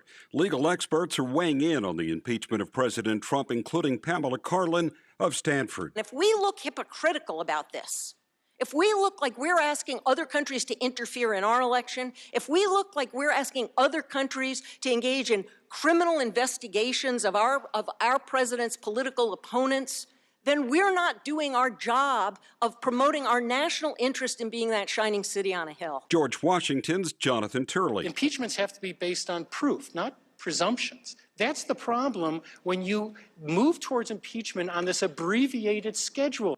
Turley says it is worth it for Congress to take whatever time is necessary to build a strong foundational case against Trump. I'm Mike Moss. It's time to check the roads in the KDON Traffic Center. This report is paid for by Doctor-Patient Unity. Some wet roads across the valley right now with scattered showers in Las Vegas and accidents reported on the 215 Southern Beltway westbound of Valley Verde off to the right, and also a crash on the 95 southbound at MLK Boulevard. On the surface streets, watch for slowing for the crash at Warm Springs and Eastern. Injury wreck on Jones Boulevard northbound at the 95 at the underpass. As surprise medical bills bankrupt Americans, Jackie Rosen demands insurance companies pay their fair share in opposing their rate-setting proposal to cover less of your medical care. Tell Jackie Rosen thank you and keep fighting. I'm John Michaels from the KDON Traffic Center. Have you been lied to? Lied to by Washington politicians and the Wall Street propaganda machine? Hi, I'm Inc. Magazine best-selling author Brett Kitchen, and if you're over 55 with an IRA or 401k, I want to give you a free copy of my new book, Wealth Beyond Wall Street, because according to Time Magazine, Wall Street's 401ks have failed millions of Americans. After losing 35% in my IRA and the crash years ago, I said enough. And since then, I discovered a way to grow money potential double digits, reduce taxes dramatically, and also have my money protected when the next stock market crash hits. When the next market crash hits, you lose nothing. Call Wealth Beyond Wall Street now to get your free book and talk to a specialist to discover this little-known strategy to get potential double-digit growth during good years and never lose in the market crashes. Call 1-800-324-4141 to discover this asset that people like Walt Disney and JCPenney use to grow wealthy. Plus, when you call right now, you get free shipping and handling, no credit card required. And I'll send you a free copy of the audiobook so you can listen in your car. Call 1-800-324-4141. 1-800-324-4141. That's 1-800-324-4141. You're in charge of hiring, and Indeed has solutions, like online skills tests, which let a candidate show that they're the right hire. And we give you this magic music, which will inspire the perfect hire to begin clog dancing. Okay, there's no magic music, but skills tests, that's a for sure. See why independent research by Silk Road shows Indeed delivers 3 times more hires than any other job site. Post your next job at Indeed.com/hire and try skills tests for free. Terms and conditions apply. Join Coach Harvey Hyde and Chuck Hayes Saturday evenings from 9 to 10 p.m. for Trojan Football Report, presented by South Point Hotel and Casino, here on 101.5 FM and 720 AM KDWN, where Las Vegas comes to talk. This is Harry Jacobs from Credit Restoration of Nevada, inviting you to join me for the Credit Show, Saturday mornings between 9 and 10, here on the new 101.5 FM and 720 AM KDWN. V is for victory, except on Saturdays when V is for veterans. That's Veterans Talk, The Forgotten Promise. Join us every Saturday from noon to 1. Veterans Talk every Saturday at noon on 101.5 FM, 720 AM, KDWN. Hey everybody, Rachel Ray here. Nothing brings a bigger smile to my face than cooking up a big meal for the whole family and lots of friends. But there's not enough room at my table for the 17 million kids in our country who struggle with hunger. That's why the Feeding America nationwide network of food banks collects surplus food to give hope to hungry kids. But they can't do it without your help. Support Feeding America and your local food bank at feedingamerica.org. A message from Feeding America and the Ad Council. Mark Levin, weekdays 3 p.m. to 6 p.m. Now back to the Vegas Take on 101.5 FM, 720 AM, KDON. You know where this started? It started with tears in Brooklyn in November 2016.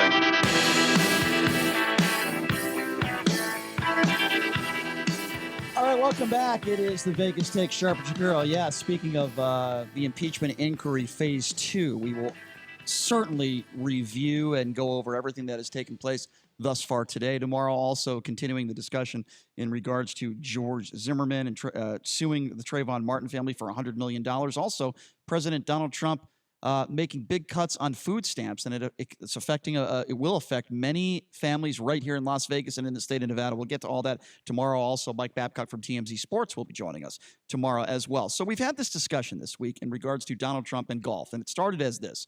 Trump has spent over $115 million on golf trips. That is up to 287 years of his presidential salary, which he likes to brag about that he didn't accept. 3 years, $115 million. This is the same president for years who went on tangents about Barack Obama's golf. He's played about 8 times more golf than Barack Obama in only 3 years. Keep in mind, Barack Obama was the president for 8 years. Yes. So we had that discussion for a little bit, me and JD. We've talked about this over the week. And the point I try to make about people who play golf is this. The way you play golf on the course is usually the way you live your life. And here's what I mean by that. Many of people that I've spoken to, I shouldn't say many, but several people that I've spoken to that have had the luxury of playing golf with Donald Trump say that he has cheated on the golf course. Cheating meaning hitting extra balls, not keeping his score correctly, lying with his scorecard, okay? A cheater on the golf course is usually a cheater off the golf course. Clearly, that's the way Donald Trump has lived his life as a cheater, certainly in his romantic life. And then not abiding by the rules. What I mean by that is, an example. Donald Trump uses a golf cart where he goes. And instead of parking on the side of a golf green or where you're supposed to park, he parks his golf cart in many occasions. There's video of this everywhere, literally right on top of where the green is, on the fringe, and in some cases even on the green. You're not abiding by the rules, golf etiquette, and there's a reason why they have those rules in place, because it can ruin the golf course. It ruins the golf green.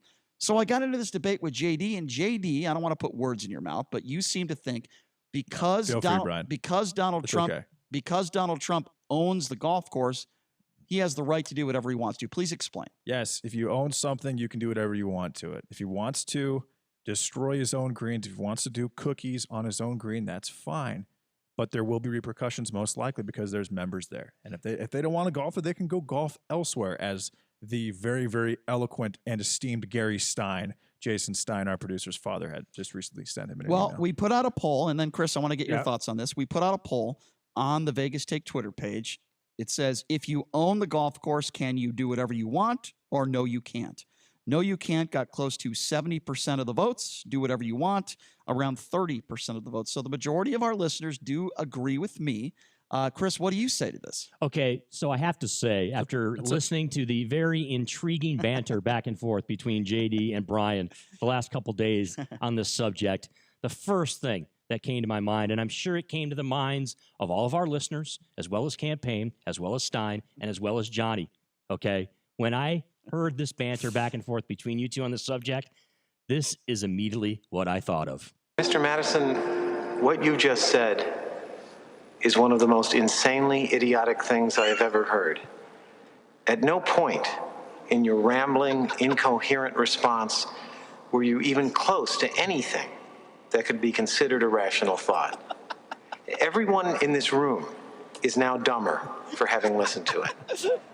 I award you no points, and may God have mercy on your soul. Okay, JD. Okay, but JD, now here's the deal. Here's the deal. Now let me preface this by saying this. That was a little aggressive, JD, Chris. you are absolutely right when you say if you own something, you can do whatever you want. Maybe let me finish. Maybe if I had just pulled my pants down and farted into the microphone for 23 seconds, that would make sense. I'm sorry, but as a listener, I had to. It's just very, very simple. If you own something, you can do what you want to because it is your property.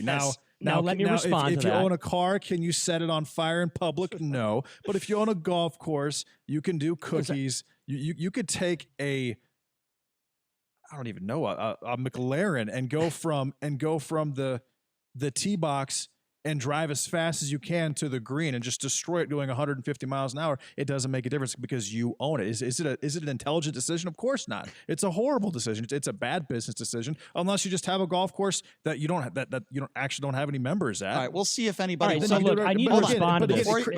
I need to make one quick statement. I will give you plenty of time. I'm actually not done. It's like having a house. Okay. If you own a house.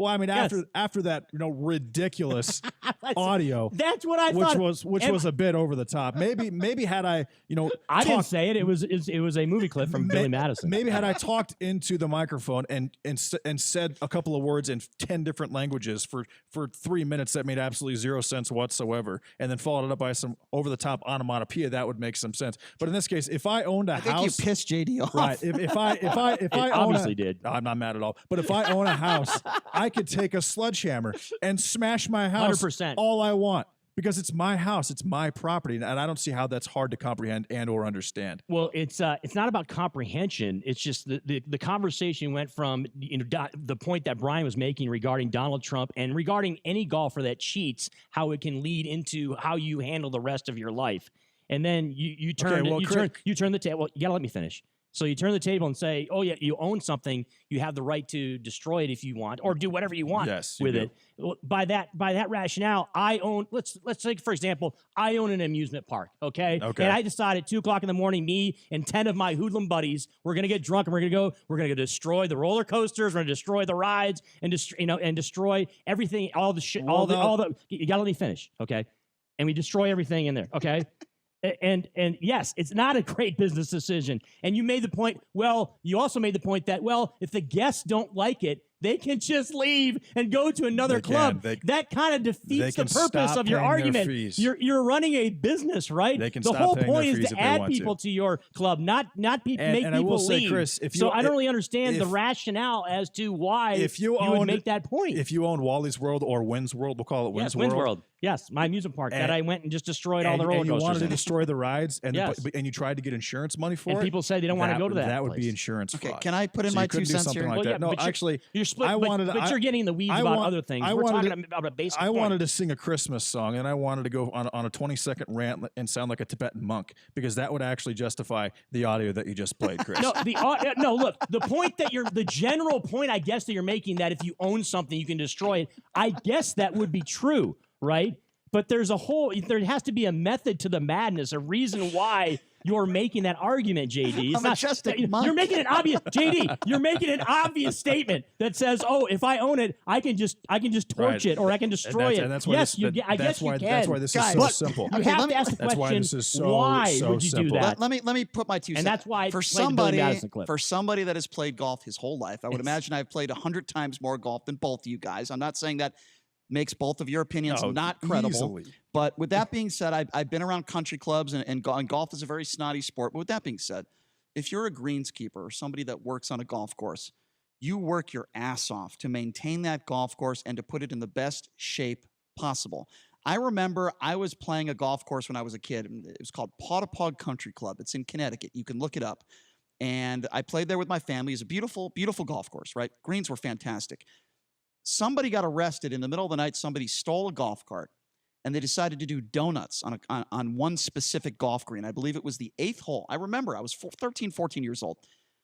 We had a conversation with the greenskeeper. He said, this green will never be the same again. He said a number of different things and how disappointed he was. You could see like he was actually teary-eyed. I mean, he was that upset. This is their livelihood. This is what they do. And the fact that you would defend and think it's okay for somebody just because they own a golf course to not abide by the rules that all the other members have to abide by, to me, is ridiculous. That's my opinion. I didn't say it was okay. I said you can do what you want to do because you own it. Will there be repercussions? Most likely. Now, that being said, assuming you're paying this greenskeeper, they're going to get paid more to do their job. Not true. But full disclosure, JD, you did say also that if the guests don't like it, they can just leave, which would insinuate they can go to a different course. That line of thinking would be it'd be okay for Trump to take that isn't route this, to destroy stuff. and I'll open up the phone lines on this. It'd be like us having our own little site and charging $20 a month to listen to us talk. Listen, I'll open up, and then I go on the last day of the month and I say, hey, and everyone who listens to our show, you are whatever, and I just go on a tirade. A complete, just insulting everybody. Is that a smart decision? Of course not. But I can do it because I own what I own. Let me open up the phone lines on this. What do you guys think about this? Do you think that the way you treat a golf course or the way you abide by the rules or don't abide by the rules on a golf course, it's pretty much exemplifies how you live your life? Do you agree with JD? Do you think if Donald Trump owns, for example, the Doral, he could take out a golf cart and he could do donuts on a couple of greens there and totally rip up the course? He's allowed to do it because he owns the course.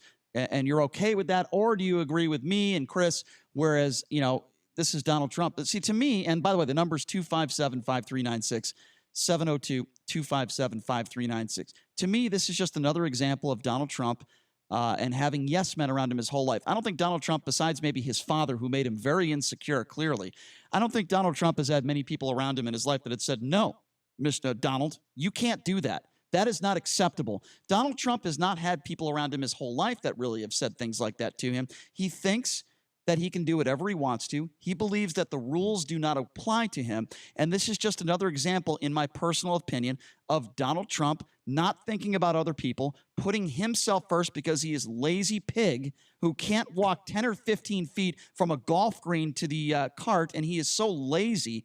Give me a break. And, people want to bring up Barack Obama that are Trump supporters.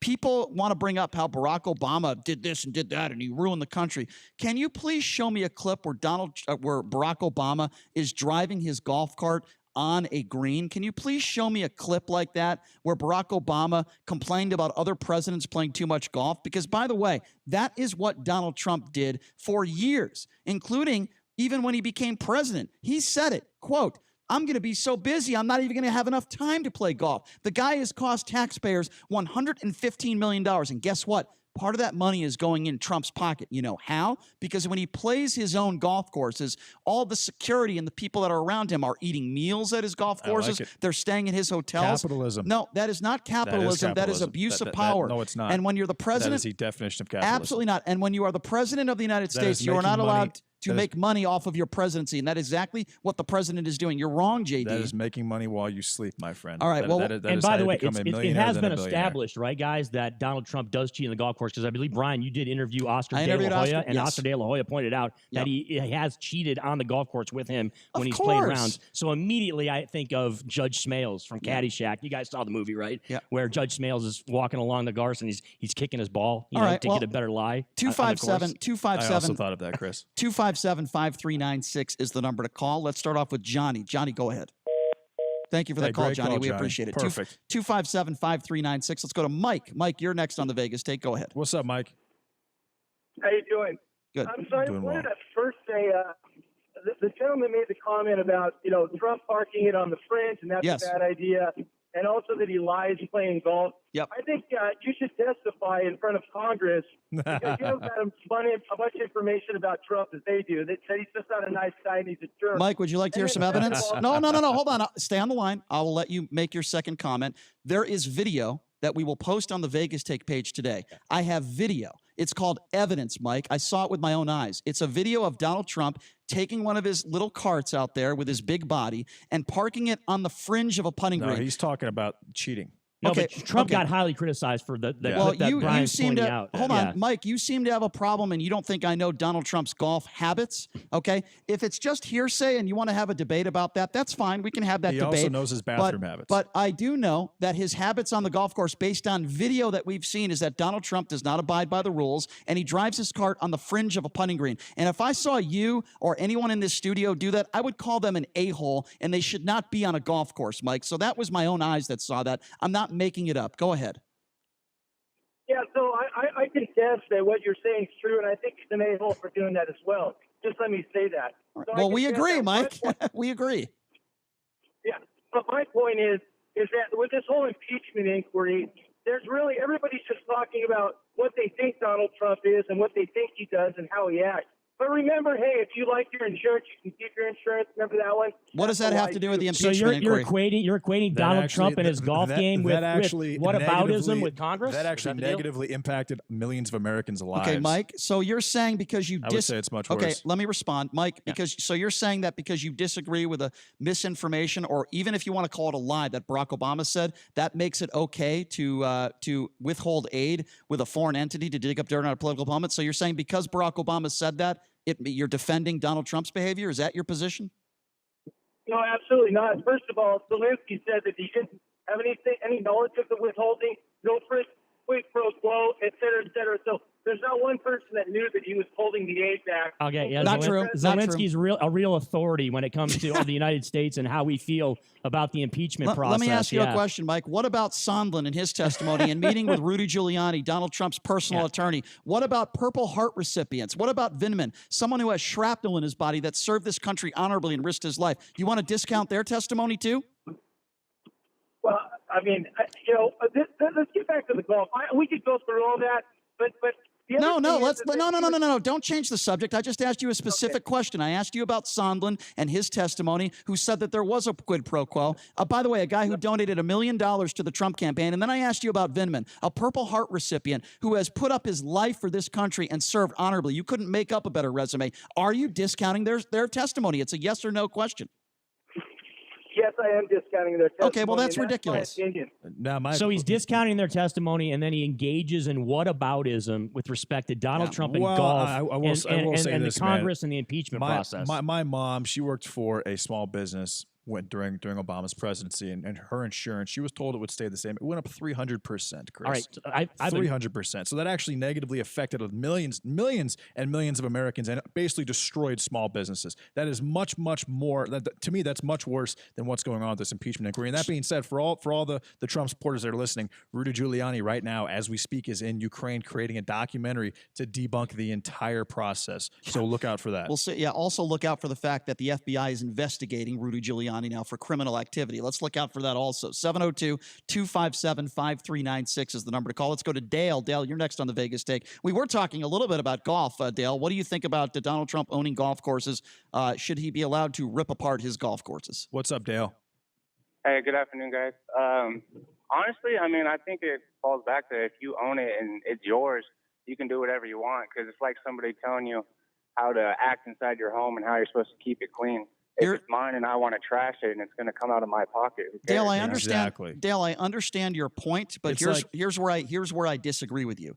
In your home, you don't have thousands of members or hundreds of members that spend a lot of money to use your home. These are guests that you invite that come into your home. You're not charging them to come into your home. When you own a golf course, you don't have employees. You said, greenskeepers. Yeah, you don't have employees. Well, I mean, go ahead. Yeah, no, I see what you mean. You have a point there, but I mean, I guess a better example would be it's kind of how my boss treats his business, and even though I manage everything, he'll come in and he'll do whatever he wants, and it'll completely mess up the Dale, system. I'm not saying he's breaking the law. It'll create more work for us, but we can't complain about it. We just got to do it. That's because he wants to maintain control. Listen, Dale, and his idea is the best idea. Dale, I appreciate your opinion. I just think we disagree a little bit there, but thanks, Dale. But I appreciate the phone call. Now here's the issue, Brian. You're making it seem like he just dropped a nuclear bomb on a golf course, and everybody has no job, or that he's. It doesn't matter. Or that he's continually going on his green and doing cookies, and then he invites Rudy Giuliani, and he gets a golf course, and he goes on the green and he does cookies himself, and then someone else follows, and then Donald Trump Jr. goes on the same green and does cookies, and it's a giant crater in the middle of the green. He just drove his golf cart. This 73-year-old man just drove his golf cart up to the green to putt. That's all he did. You're blowing it way out of proportion. It doesn't matter if he destroys one green, JD, or 18 greens. It's the whole point of the conversation. Let's take some more calls. Did he even destroy any greens? Let's take some more phone calls. 702-257-5396. Let's go to Linda. Linda, you're next. Thanks for calling in. What do you think about this? What's up, Linda? Hey, I just want to say two things. I agree with JD about the golf course. I mean, I don't think it was that big of a deal. But also, when you say about people go to he's profiting off of everybody eating in his restaurants and so on and so forth. So I'm going to say Steve Wynn, for example. I know he was in all this trouble, but if he was having a bunch of people come to Las Vegas, would he say, hey, okay, there's a big group coming, but let's all go across the street to Caesar's Palace? I mean, don't patronize my place because I'll make money and I'll profit off of Okay, that. Linda, that's a fair question. Here's my response to that. If he is not the president of the United States, he has every right in the world to profit off of his golf courses. Here's the difference. As the president of the United States, having presidential meetings, inviting world leaders, having those people play at choosing his places of business is an abuse of power because he is taking advantage of his office and profiting off the fact that he can make business off of the presidency. It's the emoluments clause, right? It's the emoluments clause. I will say this, Brian. Before he became president, he had to give up ownership in these entities. No, he didn't. Yes, he did. He didn't do it, though. Yes, he did. Yes, President Trump has never done it. Trust me, he did. If he didn't, he did not. The Trump family still controls Linda, everything. No, I'm saying Donald Trump himself does not have a controlling interest in his entities anymore. That's neither here nor there, though. The Trump organization still operates all of that. But the way that the law is written, he is not personally benefiting from it. Let's let Linda respond. That's why it's okay. Linda, respond to what I just said. Do you understand where I'm coming from? Well, I do, but I still think no matter what, I know how you can't stand Trump because I called before, plus I hear you all the time. I just realistically don't think no matter what's going on with either side, nobody's going to change how they feel about Trump. If you're a Trump supporter, I disagree. I don't care. Oh, and then they did a focus group on CNN the other day, or last week. And then you talked about the shooting, he could shoot somebody. Yes. Okay, there was a CNN or MSNBC. One of the people were asking the questions. There was 5 women, and they said about Trump shooting somebody on Fifth Avenue. Well, the woman replied, her reply was, well, what did he shoot them for? See, so it doesn't matter. I mean, it just doesn't matter. Well, I think, Linda, in extremes, I agree with you, but I can tell you this right now. If the man showed a little bit of heart and a little bit of compassion, if the man actually apologized for mistakes that he has made, I would give him credit for that. The problem is, and Linda, we've talked about this before, we are dealing with a narcissist. We are dealing with a man that cannot take responsibility for anything. I actually disagree with you. I think if he actually showed a little bit more compassion and stopped attacking people, I would actually give him credit for that. For example, what happened in NATO today. Linda, I do appreciate the call, even though we disagree on that. What happened in NATO today is a perfect example of what I'm talking about. You have a few world leaders that are joking at the president's expense, and what does he do with that? He continues to tarnish our relationships with those, and he just gets on a jet on Air Force One, and he leaves. That is the type of stuff that I am talking about. The man is thin-skinned. And, we need somebody up there, a president. And I'm not saying Joe Biden is the guy, by the way. I would never say that. We only got about 30 seconds. Well, it's not just world leaders, right, Brian Yeah. and JD? It's anybody that criticizes him, whether it's across the span of social media. Anyway, it doesn't matter how important or not important the person is. He'll snap back at you. Chris, always good to have you here. Thank you very much. Me and JD are very happy with our new website, which is thevegastake.com. We're very, very happy with that. Please check it out. Also, our YouTube page. And we've got to go, folks. We've got a 21-hour break. We'll be back at you tomorrow. We will be talking about George Zimmerman. We'll be talking about phase 2 of the impeachment hearing. That and much, much more. Have a great afternoon, folks. Sean Hannity coming up next. Hi, I'm Tia Claire Toomey, fittest woman on earth and 3-time CrossFit champion. I'm excited to introduce you to the most essential part of my daily health routine, Golly, the world's first and delicious apple cider vinegar gummy. Golly has revolutionized health with this product, allowing you to enjoy all the benefits of apple cider vinegar without the awful taste. Golly gives me a boost of energy to get to the gym and crush my workout. I take Golly every single day. It helps me with my weight loss, acid reflux, and digestion. And when I get those 3 p.m. cravings, Golly curbs my appetite. It's vegan, gluten-free, and organic, which gives it my final stamp of approval. Golly has changed the game for me, but it's not just for the fittest woman on earth. It's for everyone. Make a healthy change and visit Golly, that's GOLI.com/NOW to get 10% off and free shipping today. That's GOLI.com/NOW